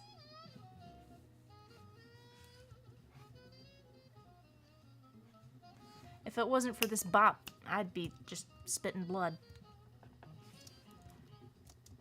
Okay, so we've got this Dennis Cumberbatch. Cumberbatch. That was not. No, excuse me.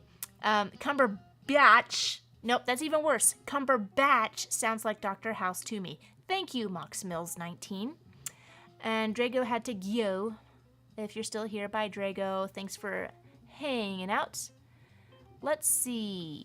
What is next on the request list?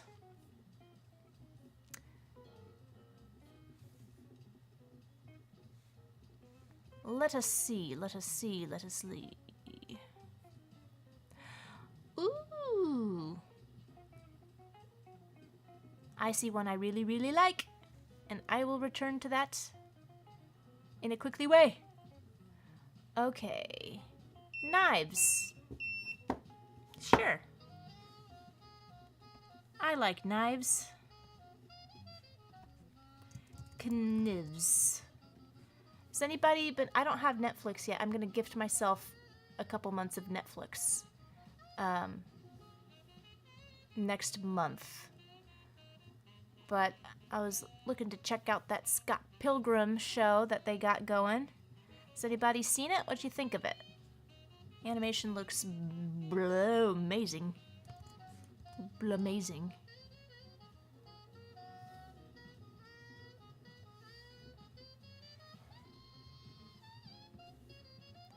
So, There's a lot of reference to choose from here.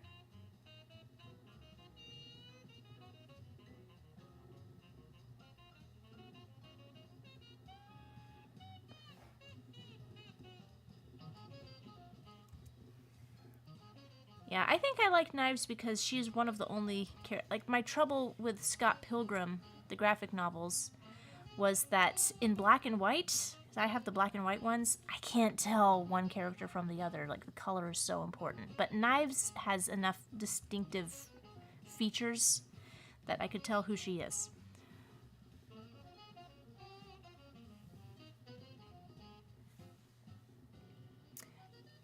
And here we flip and go! Hey Beano, if you're looking for a new illustrator. Isn't Wakko also British? Yes, Jess Harnell tried out all the Beatles voices and they landed on Ringo. Although he lightened it up as the series progressed.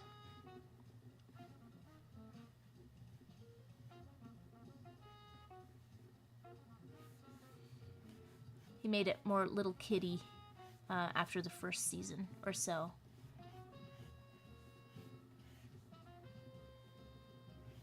Which, you know, I always liked.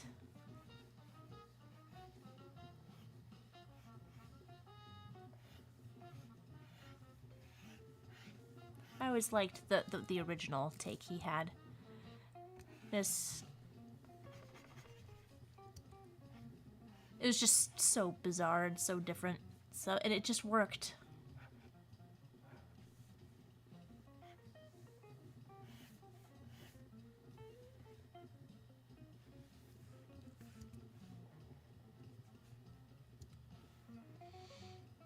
Okay, let's see.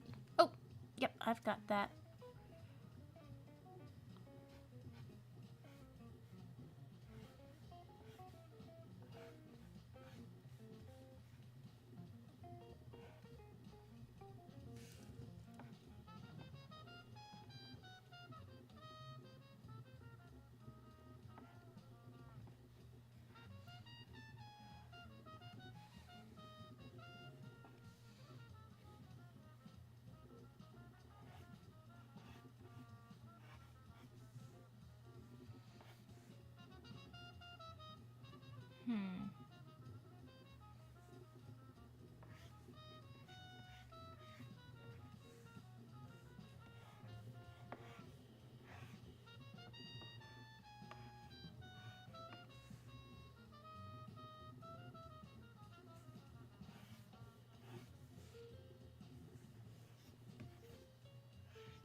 You know, just taking some time to work out.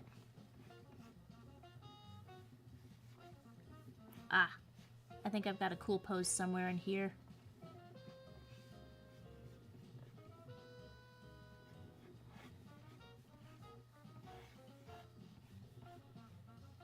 Maybe that's too big. And I know it looks super messy, but I think I've got something. I'm getting a feeling that I'm on the right track.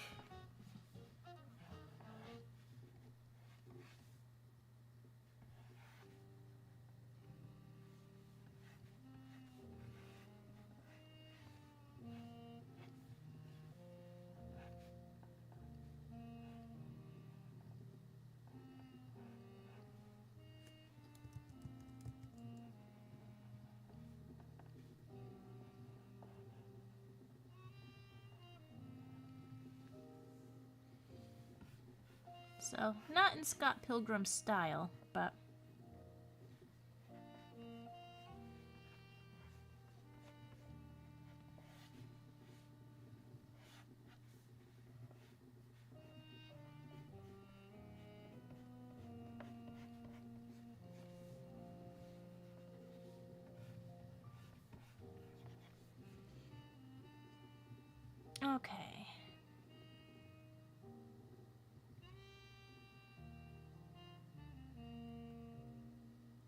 This is volume 2 material. Okay, well.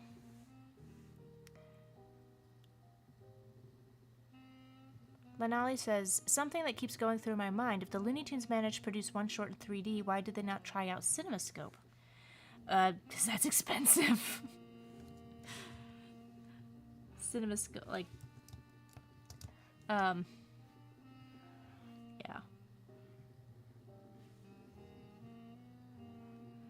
Or maybe just, the format?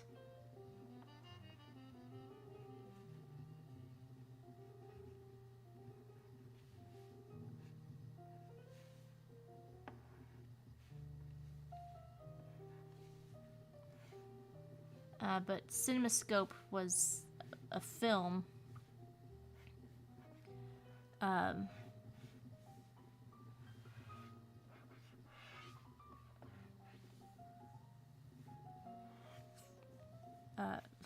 I can't. I'm just gonna leave it at expensive. I'm sure I'm right. That's usually the reason. 3D is super cheap. And gimmicky.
Okay. So, she's not really comic accurate at all.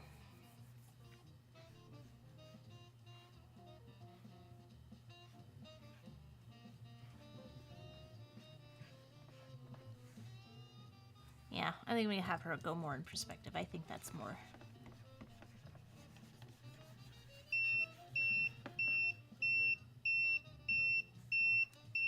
Thank you.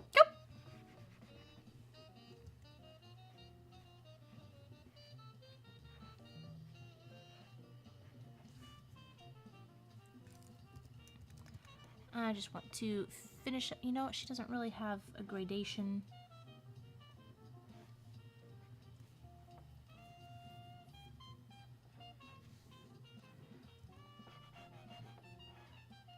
I'm gonna just have a little bit of the scarf peeking out here so I can see how this connects here.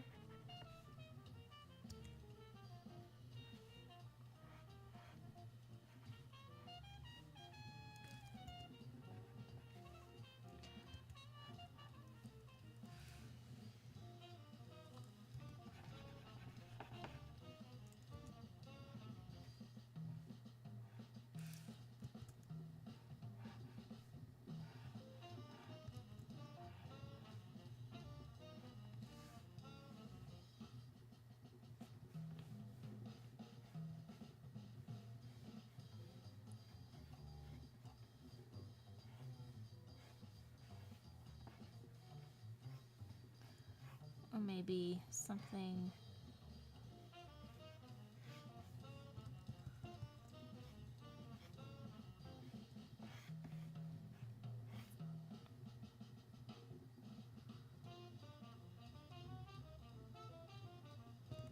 No. Okay, so I have this stuff on a timer. I must abide by the timer. Even though I'm not happy. I was trying to do something else with this, but you know.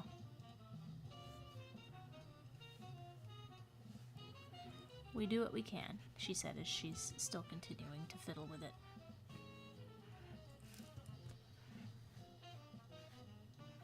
Okay.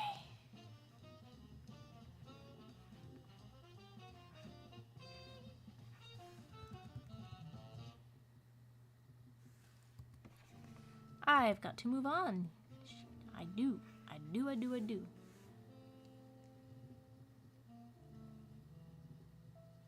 And looks awesome. Thank you, Clay. If you're talking about something else, then just please let me live with this delusion.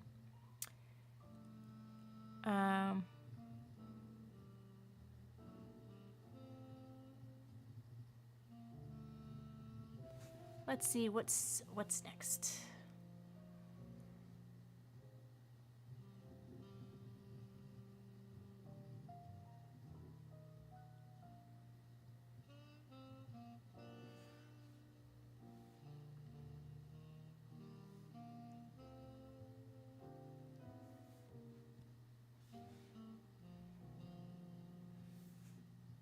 Please be an easy one. Hollywood and Jessica Rabbit arguing. Oh, arguing. Okay. That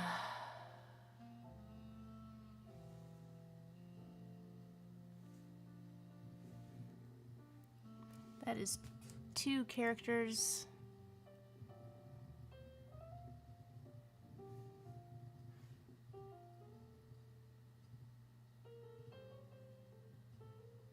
Hollywood.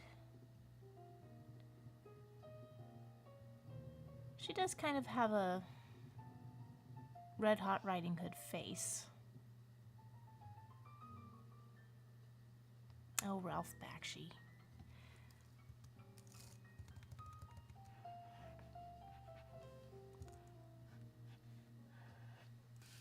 Okay, yeah, I think Knives will be more recognizable if I give her more of a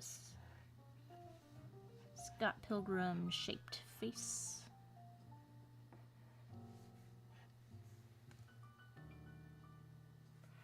I'm going to leave it at that.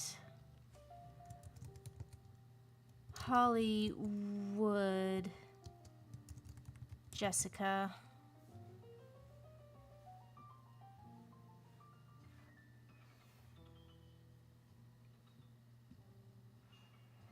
Get the outfits.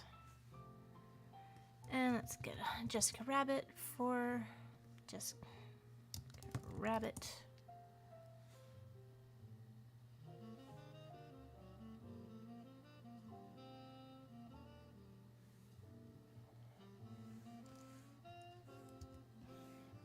Okay, so this will be ref. I need to get this a little bigger. But I think I'm going to save this for a little later on. And go on to a different one.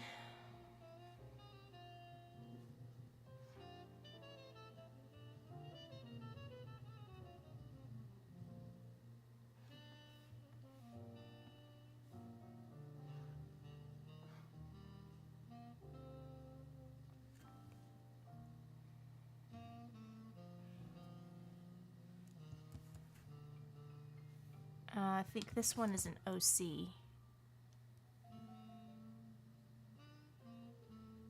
Yeah, I think that's an OC. And I very clearly stated I'm not doing OCs. I'm trying to fill out my fan art book.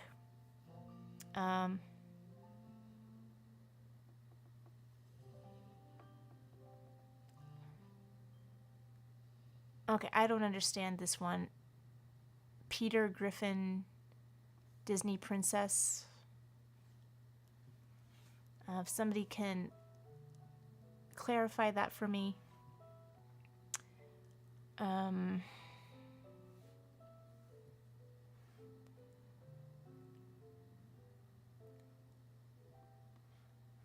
Two dogs from different cartoon. What? Unica.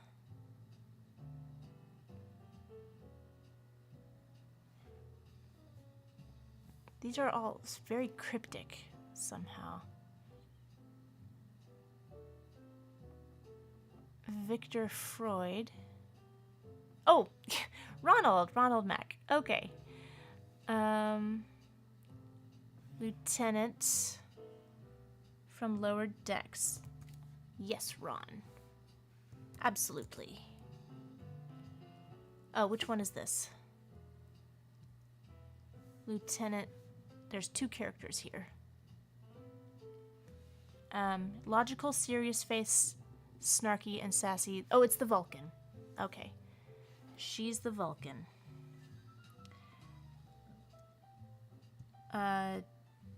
T'Lyn.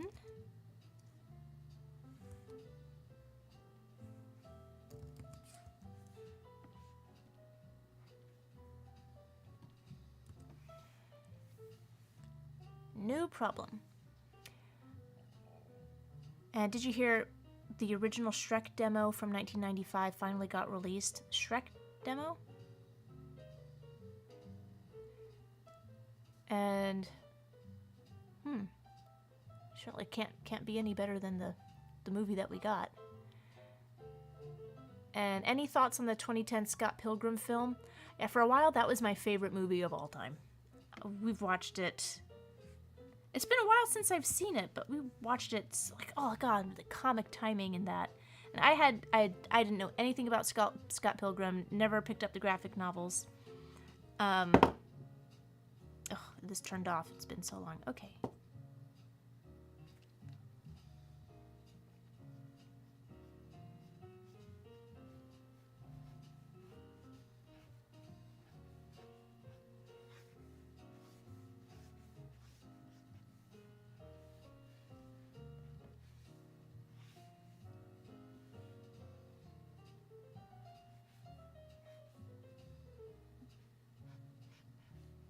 But yeah, I thought it was a fantastic movie.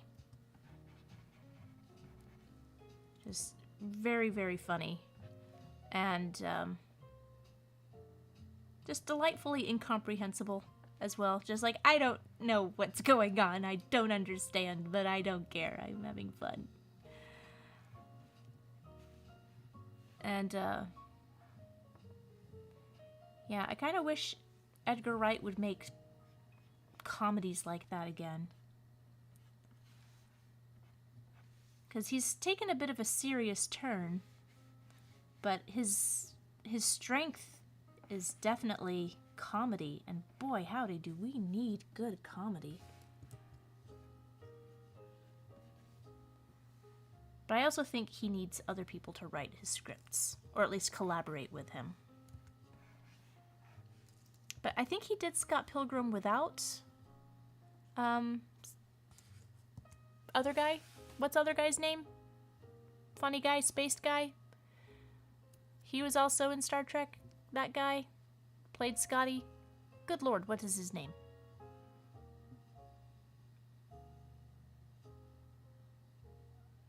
It was a Disney version of Peter. Oh. Once Family Guy did an episode Road to the Multiverse, Stewie and Brian traveled to different universes, and they went to one universe. They all had a Disney art style that was before the merger. A Disney version of Peter. Okay, Shrek was originally going to be played by Chris Farley. He died, so Mike Myers was his replacement. Well, I could definitely see why they would want Chris Farley as Shrek, for sure, but that probably would have been a bad choice, because then it would have been all fart humor. I know Chris Farley was more than just fart humor.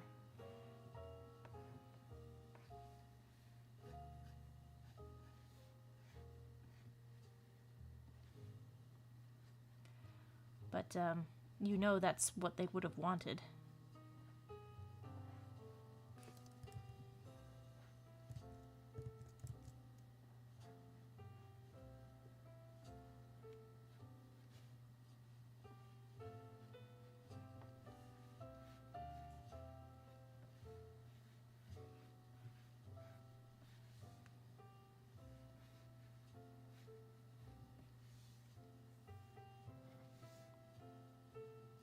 Okay, perhaps she's a little too Tin Man right here.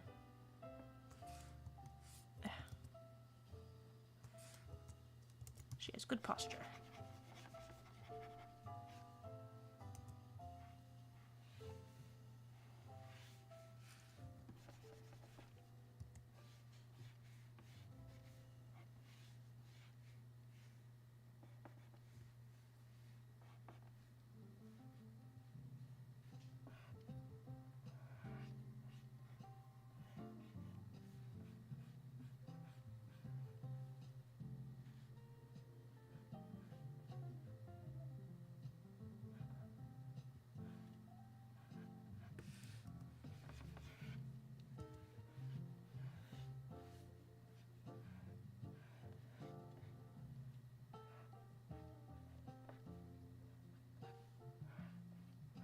He's got a cute little headband.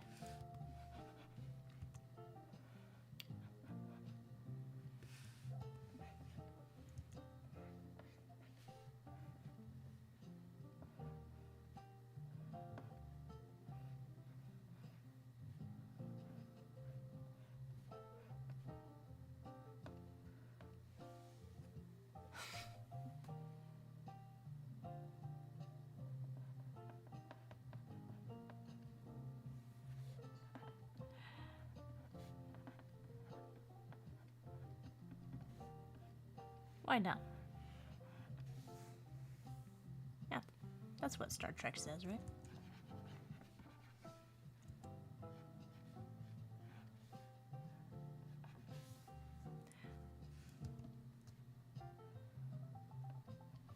Apologies, Ron, but I know you have a good sense of humor. You won't mind.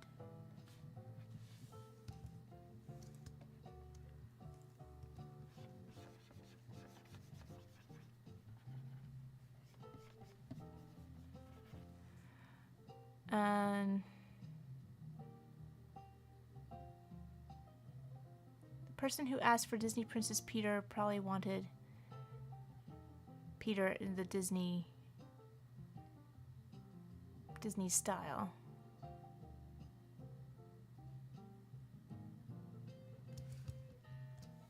I remember that from a while ago.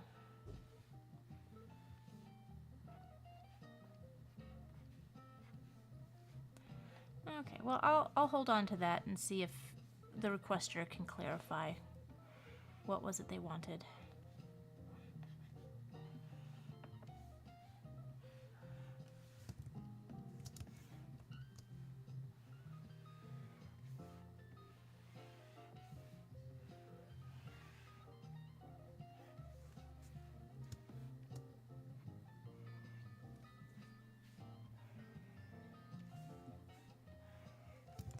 Okay, so we have that.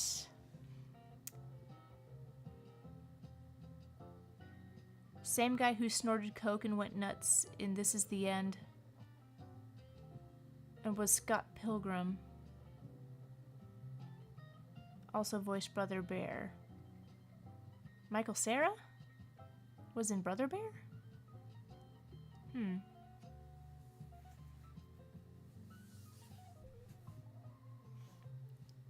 Okay, let's see. It is, half an hour until midnight.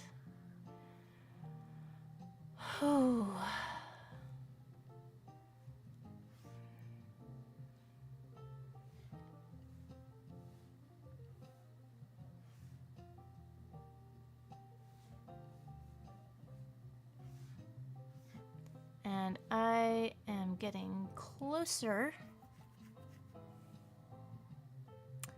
Let's see. Charlie Brown and Heather Wold as adults inspired by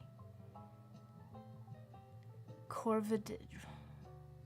I don't understand this one either, and there's no link. Guys, links. It's pretty clear. My form is pretty clear. I need a link for reference, especially if I don't understand.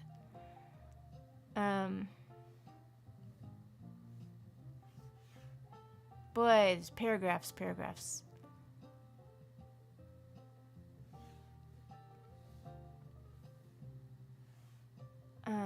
Zatara. I've done Zatanna so many times. It's like I have a Zatanna page.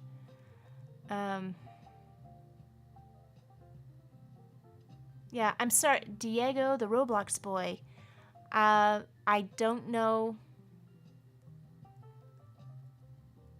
I really don't know Corvide draws, and you didn't provide a link, buddy. So let me go back.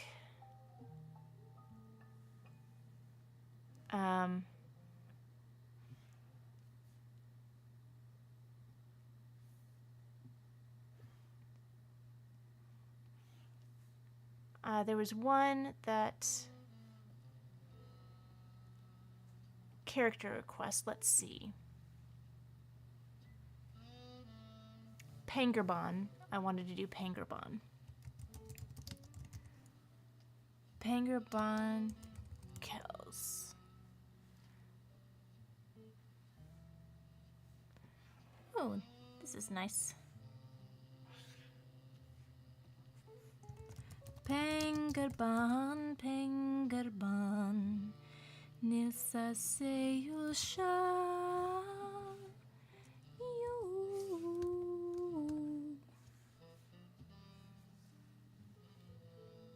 Very cute character. Wonderful cat design.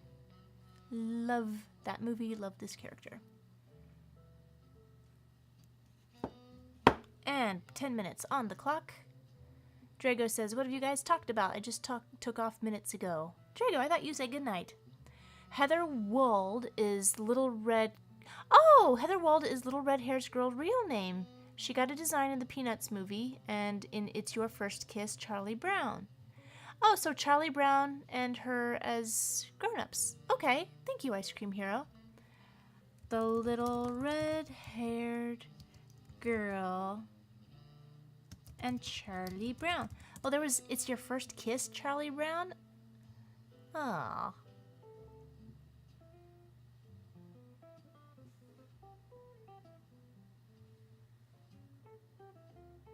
The little red-haired girl dies at age 87. Oh, that's sad.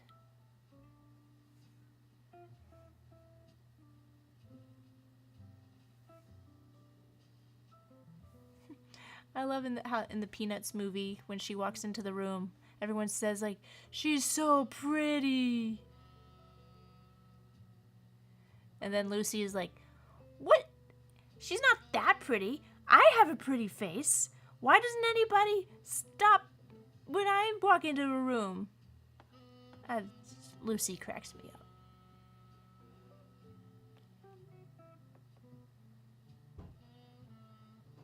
Okay, so here's the little red-haired girl. Let me do this before I forget. Little red-haired girl, Charlie Brown. As adults? There's a lot. I heard that the little red-haired girl was based on some real person that Charles Schultz was having an emotional affair with. Which is so sad.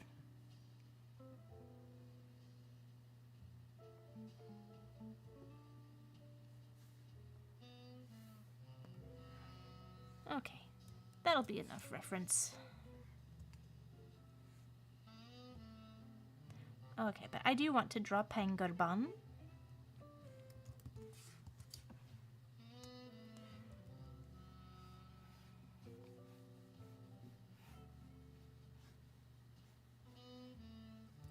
Just, oops. You know what? Let's do it on a different level. How about that? But Pangerbon is one of those characters that I would just like, this would be so much fun to animate. I love this design. It's just meant... It's just meant to be drawn. There's no wrong way to move Pangerbon.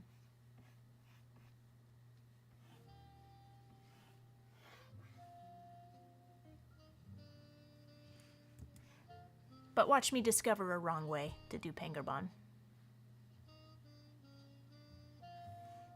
If there's a wrong way to draw this character, I will find it, dang it. I will. I have confidence in my ability to suck at this.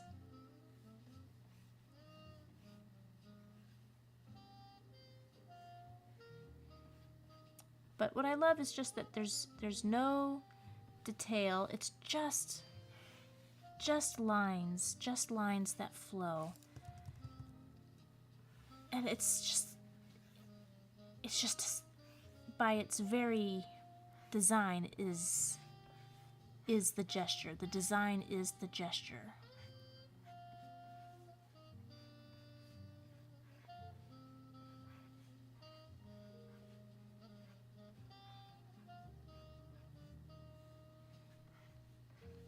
But that whole movie is just magic.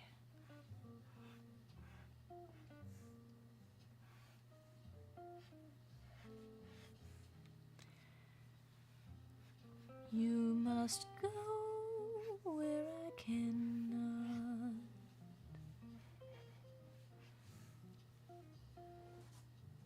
Okay, Mock says, is Zatanna one of your favorite DC characters? I like her. I like her a lot. I especially like what they did with her in the DC Superhero Girls show. The Lauren Faust version, I mean. Because the other version is completely stupid and nobody liked it. I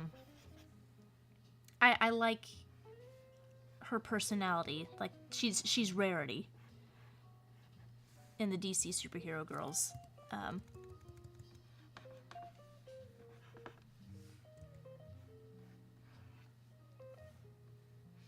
Because she doesn't really have that much of a personality other than, like, competent, maybe a little sassy. But yeah, I've always liked her, though. She's just come such a long way as a character. I thought that I made the mistake that she was an original character in Batman the Animated Series. That Zatara might have been a legacy character, but then they created Zatanna as something original. But I was wrong about that. She's been in the comics since the 60s, I think?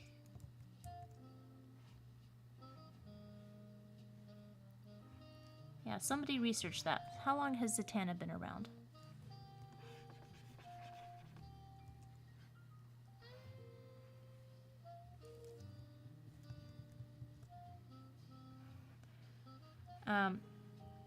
But I like her in DC Superhero Girls, but I also liked her in Young Justice a whole lot. Not because she had a great personality or was great fun on screen, but because of the story they gave her, just this tragic story about her losing her father to Dr. Fate. And anytime the episode was about that story, it was a great episode. And, like, it's the only part of season 2 that affected me. I hated season 2. Not season 2. I'm sorry, season 3. Season 2 was okay. Like, they added a million more characters, but still was a satisfying... spent enough time with the original team that it was satisfying. Season 3 was just off the rails, and I was like, what are you doing, you guys? I don't care about any of these characters, and you're not making me... Go back to the original team. And that's sort of a... I don't want to say it's like a Greg Weisman thing, but he certainly likes to move on. But I don't know if he likes to. It's like, I don't know. I heard him speak once, and he's a really cool guy, but he makes such awesome stuff that frustrates me so much at the same time. Just, ugh. But I get he's under lots of different pressures. It's not like he gets full creative leave to do whatever he wants and to tell the story he wants to tell. But at the same time, it's a pattern. Just like he's always sets something up that's brilliant, and then it's like we're walking down the stairs and miss the last 3 steps and just, ugh. Yeah. But anyway, yeah, I like Satana. Ice Cream Hero says, Schultz wasn't in an affair, he was in a love triangle. The real-life little red-haired girl is Donna Wold, was in love with Schultz and another guy, and she picked the other guy. But he stayed in touch with her, like, his whole life, right?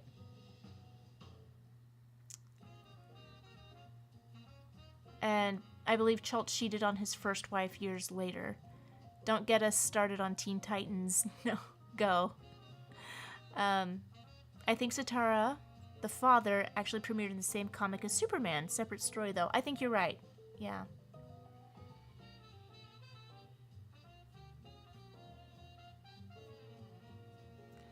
Okay, so, Pangerban, I think you are well done.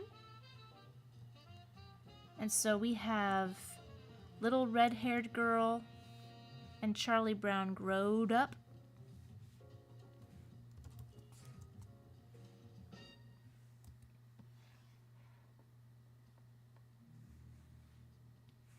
So she got a different design for the movie. So what would Charlie Brown look like growed up?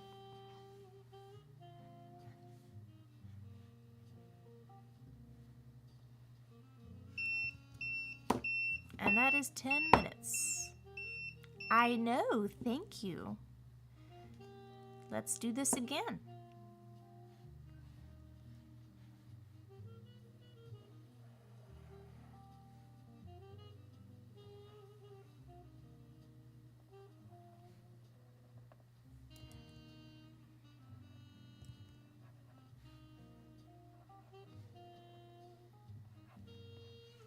It's hard to do Peanuts characters grown up because there's so much of Peanuts is the child proportions. Like, we don't see grown-ups in the Peanuts world.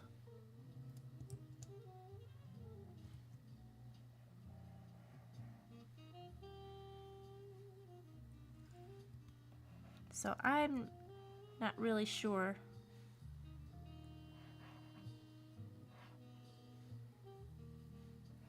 how it would go.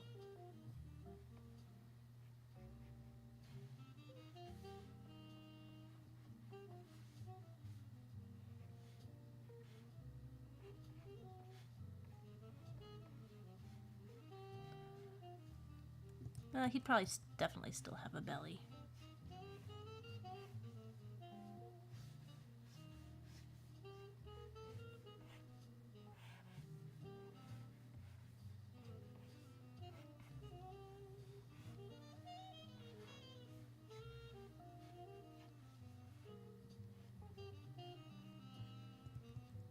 Oh, maybe he has an Argyle sweater. Maybe.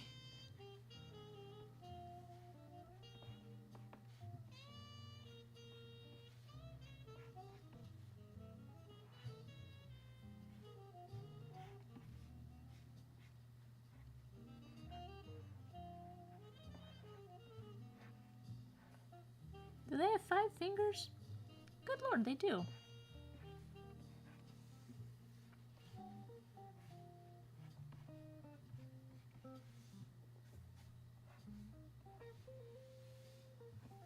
Would he have a beard? That looks too weird.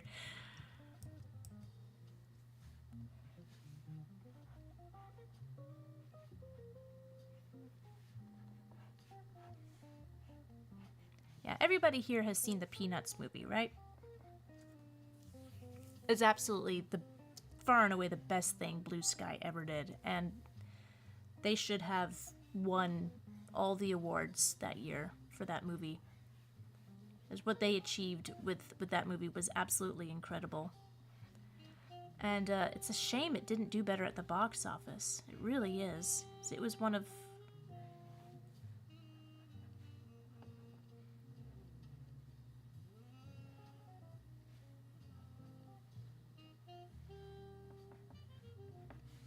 It was one of the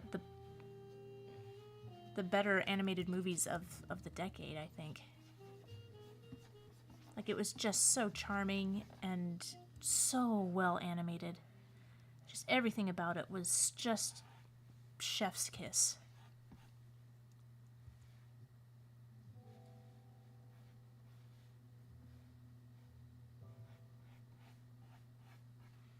So if you haven't seen it yet, I highly recommend it. You know me, I don't like much. But when I do, I like well done animation.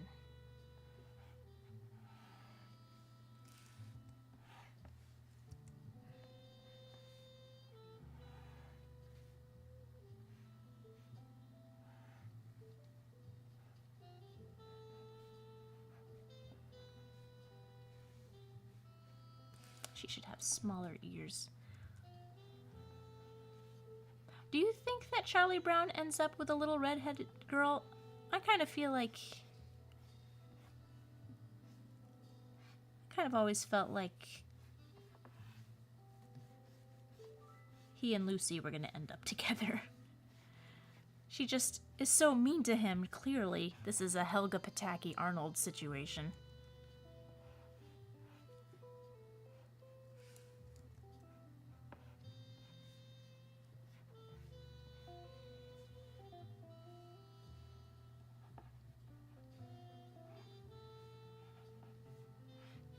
So I don't know if they're adults, but they're certainly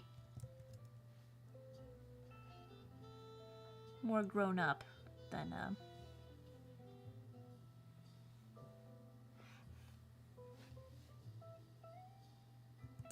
what kind of outfit should I put her in? I gotta update her wardrobe. She can't be wearing the same little girl dress.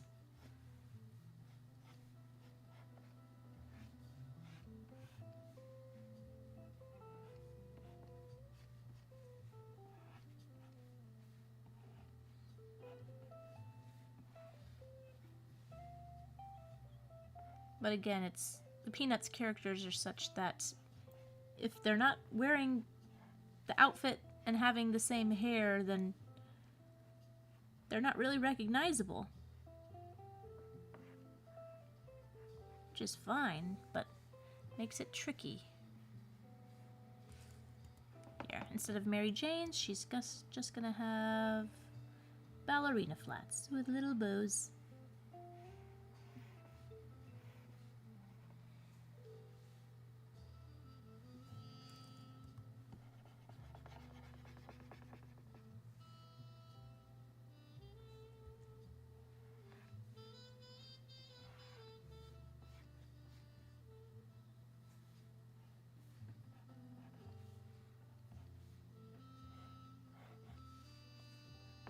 Sweater dress.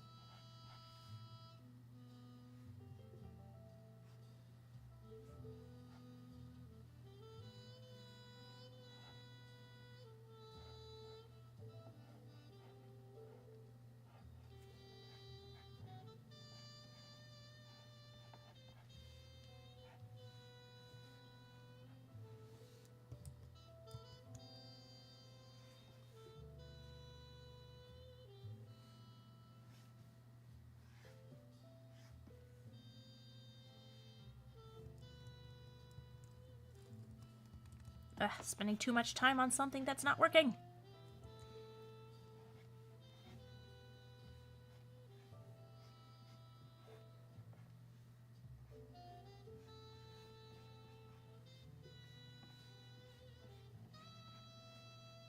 You know what? Maybe she has a little plaid dress.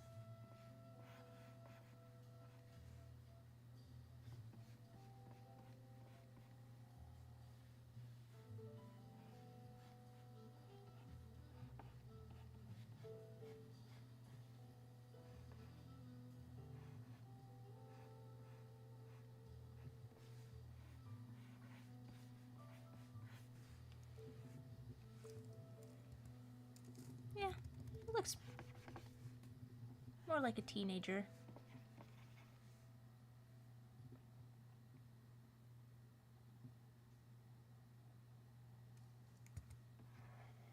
Maybe she's a little too long in the torso. There.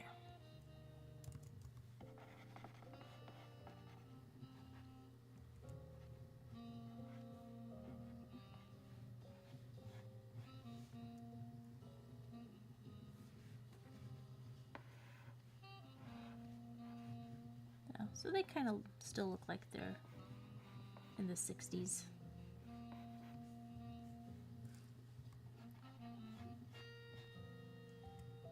'60s or '70s, where they belong.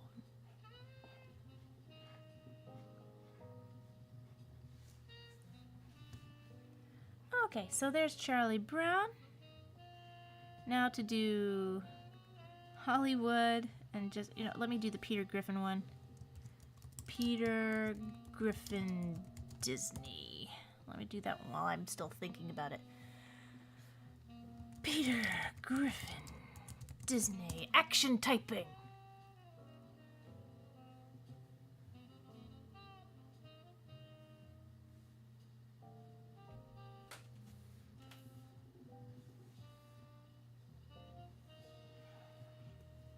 Ugh, boy. I remember seeing this ages ago. But,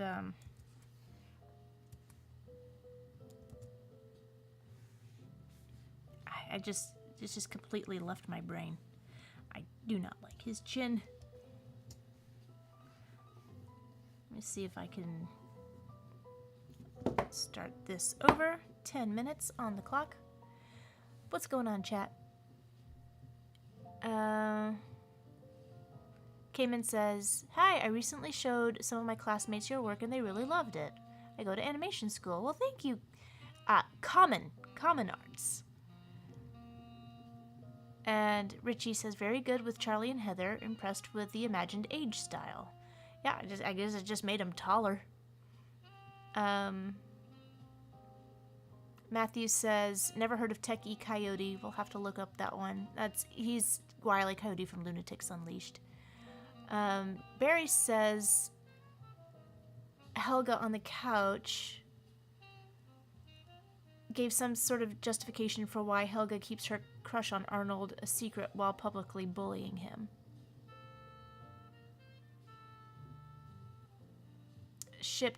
Casey says shipped Arnold with Phoebe. And another one shipped Lila with Stinky. Ew, no! Ew, Lila and Stinky, ugh, no. Arnold with Phoebe. No, Harold and Phoebe end up together. They're perfect for each other. Are you kidding? They're gonna grow up to be very, very sensible.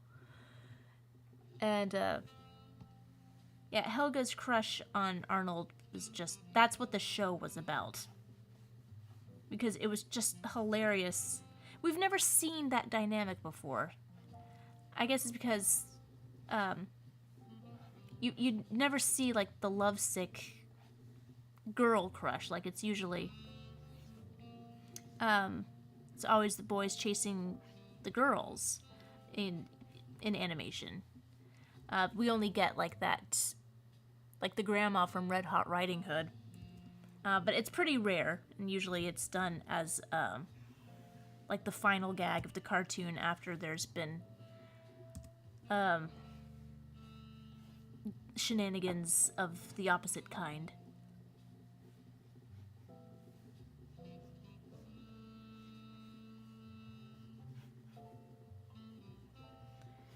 So Helga, like, and it's not just her chasing Arnold, like, she's, like, he represents to her a life of beauty and purity and honesty, and she lives in a world where she's just completely defended up to here. Like, that's why she's so mean to people. She's completely insecure, but she's smart, and she's capable and reasonable, but she can't show any of the good parts of herself because she's just so defended. and it's hilarious because she's just so eloquent about, she knows exactly what's going on. She's like, her little asides, her little monologues where she looks at her locket of Arnold, they're so funny. They're so funny because I know they're all supposed to be, how old are they supposed to be in Hey Arnold? Like 10? And she's like spewing Shakespearean sonnets over her impossible love of this he's such a, like, he would never love her because she's so mean, and because he's so nice, and but she can't help being mean to him.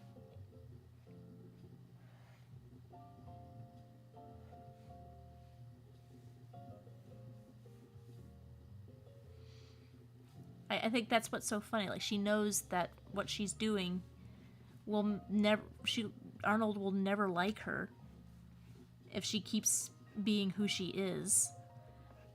But she can't be who she really is because she's too afraid, and I don't know. Something about it was absolutely brilliant.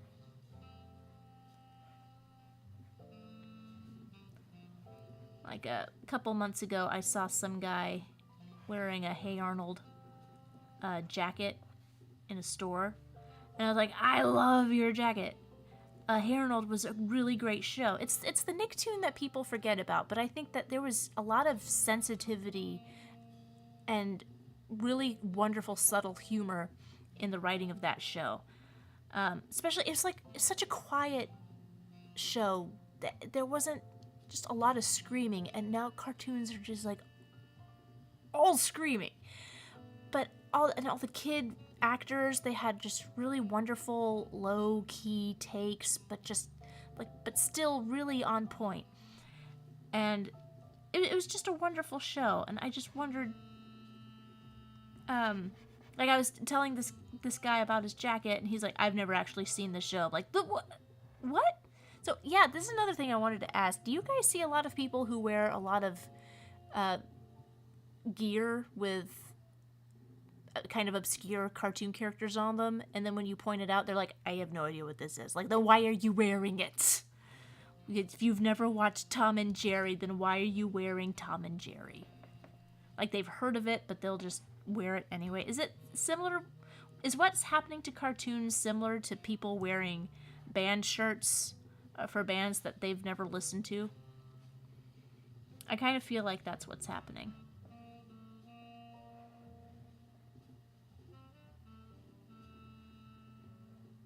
In which case, I need to get busy making designs for my TeePublic store.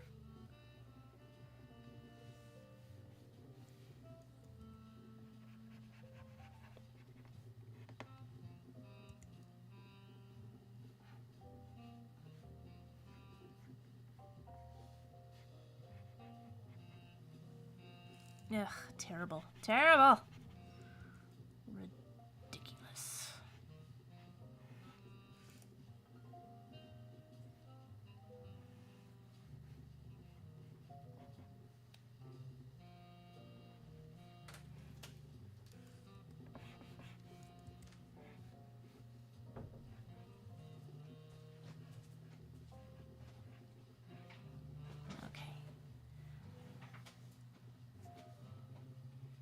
Okay, well, I think that's about as good as he's gonna get.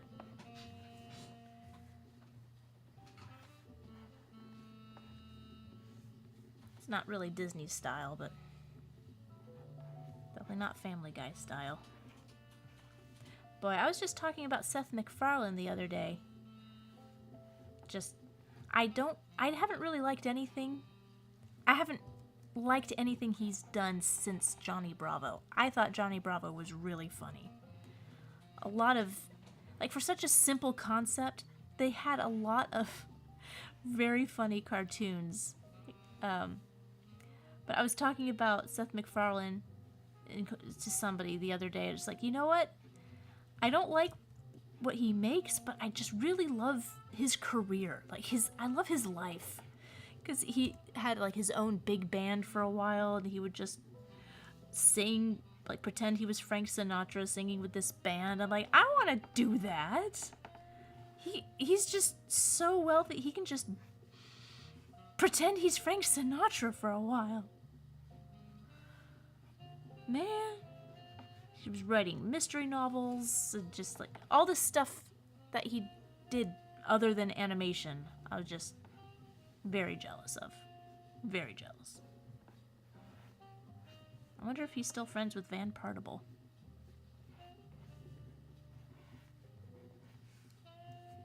But I remember that pilot he did. Like the proto Family Guy. That was on cartoon. What a Cartoon Show. And, you know, I think his success is his voice. He's just got such a tremendously good voice. And he does have good comic timing. He's got good patter. But sometimes on Family Guy, they just forget to put in jokes. Like, Family Guy was the first time they forgot. Not forgot, but they just thought references are jokes. And now just everything is just a reference, and they keep not making jokes. They just keep saying a reference and expecting laughter. Like, I know boy bands from the early 2000s. I've just seen Trolls 3, so that's on my mind.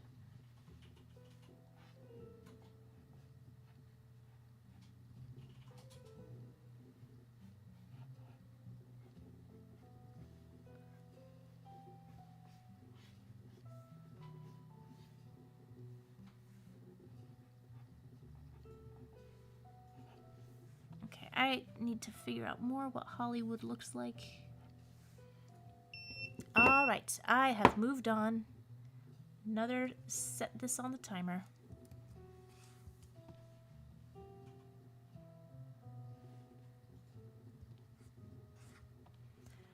Ugh.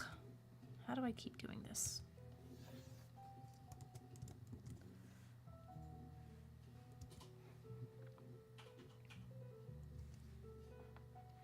You know, I'm going to check the poll. Oh, we've got 40 responses. And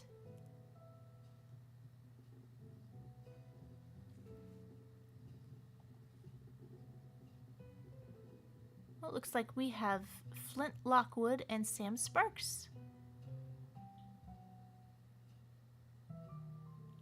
We've just watched Cloudy with a Chance of Meatballs recently, too. I'm going to let that go for a little bit more. It is midnight. I need to start wrapping things up. Barry says, voice acting is probably Seth MacFarlane's biggest strength. The deliveries of his character's line can make a joke funnier than it actually is. I totally agree with that. Yeah. Drago says, you mean Larry and Steve from What a Cartoon from the 90s? Yeah, it was Larry and Steve. Mock says, have I ever been to Dragon Con? Yes, I used to go every year, and then I stopped because they removed comics.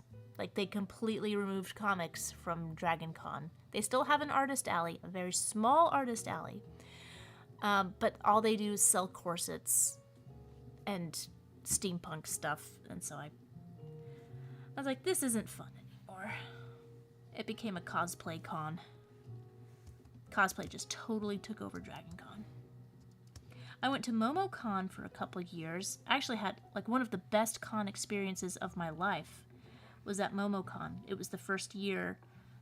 It was before the Rob Paulson, Jess Harnell, and Tress MacNeille went on tour with Randy Rogel to do the Animaniacs in concert. They like did a preview of it at that MomoCon that year, and I just happened to have free tickets and was sitting in the front row, and I don't think I've ever smiled that big for that long my whole life. And I got to have a nice conversation with Randy Rogel, and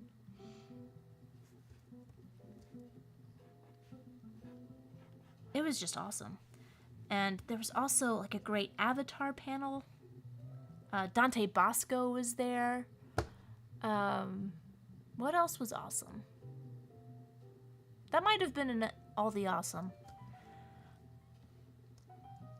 Oh, they were doing script reads as well as characters from... They were reading The Matrix and swapping out what character voices they were doing. So there was like Dot as Trinity and Jake Long, American Dragon, as Neo, and it was so funny. I think it was my favorite con experience ever because it was also like not terrifically overcrowded because it was one of the earlier years of MomoCon.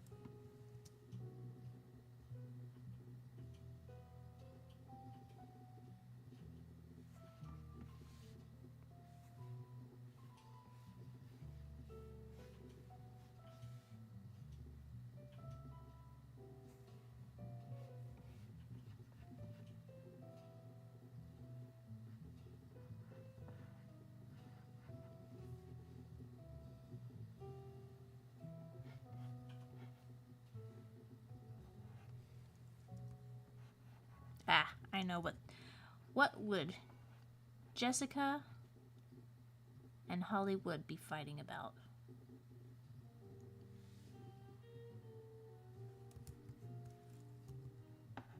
I know.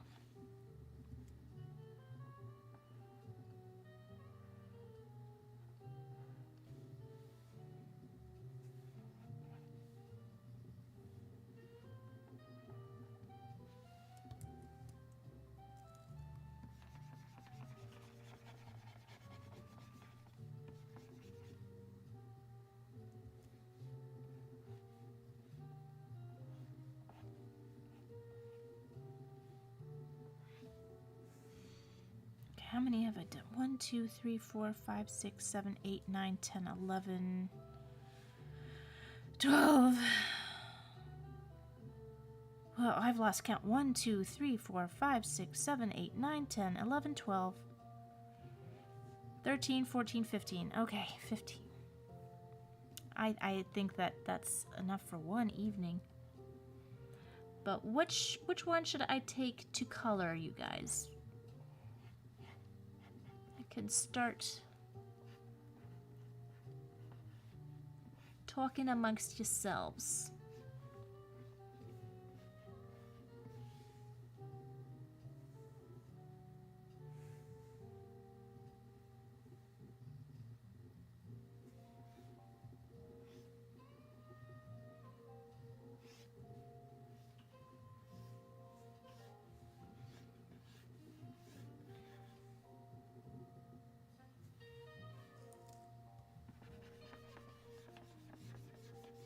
Reiteration, Jazzy Joe, what are your thoughts on the Garfield movie? Is Chris Pratt a better Garfield than Frank Welker? Was Frank Welker doing his voice for a while? I don't know. I saw just saw the trailer for it in the movie theater, and my daughter's a big Garfield fan, like from the Garfield and Friends days. Like I got the DVD of Garfield and Friends, and she loves the comics, and like, I don't know if there's a kid who's a bigger Garfield, like old school Garfield fan than my oldest. And she saw the trailer and she was like, so we're definitely gonna see it. I'm pretty sure we're gonna see it. Chris Pratt is Garfield. You know, I didn't really have much of an opinion. I mean, he's okay, like, but nobody's Lorenzo Music.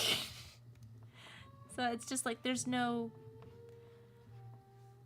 They keep trying to find an official replacement for Garfield, and just every single one is like, well... I guess... Until... Like, I know, this might be a controversial opinion, but can we get an AI... Lorenzo Music? see how that sounds, because there's nobody who had a voice like him.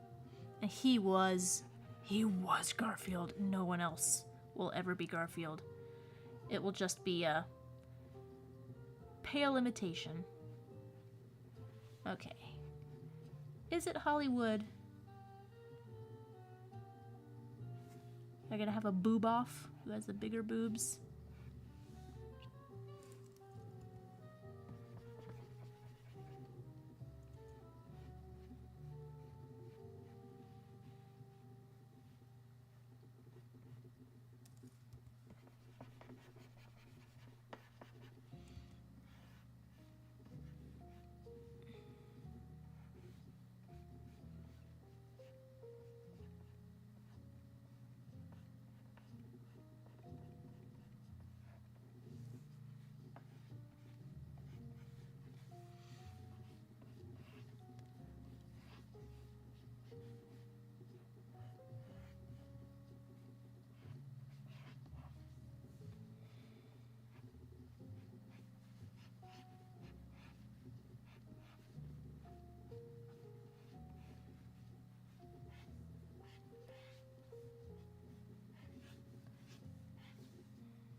Yeah, Jessie is gonna have to be a little bit taller.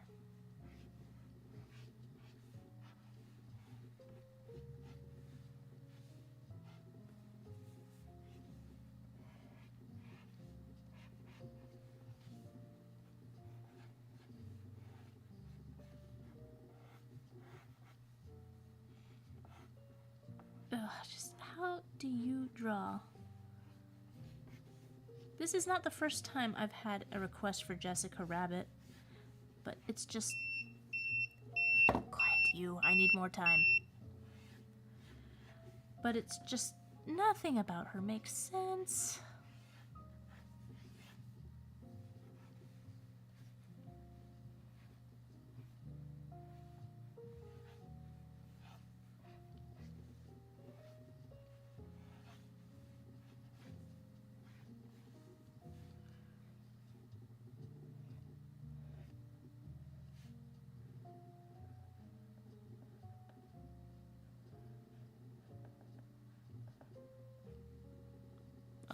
Kind of made her look like a chicken.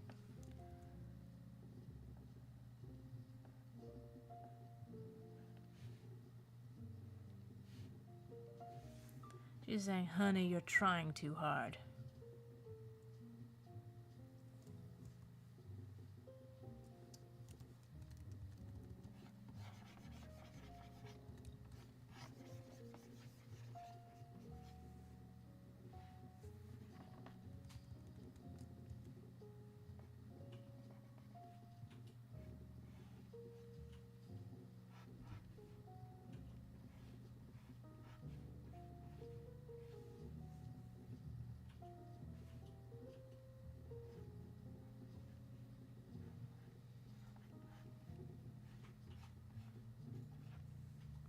I think I got it. I think I've got a good... Yeah, I've got a shortcut here.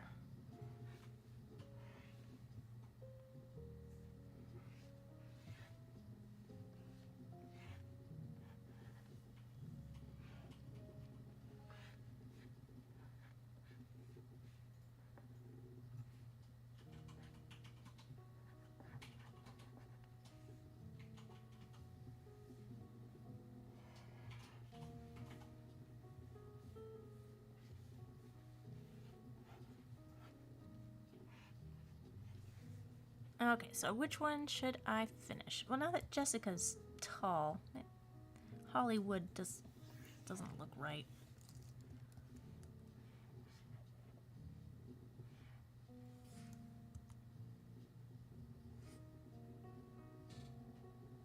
Her head's too big. Oh, it's getting a little too goofy.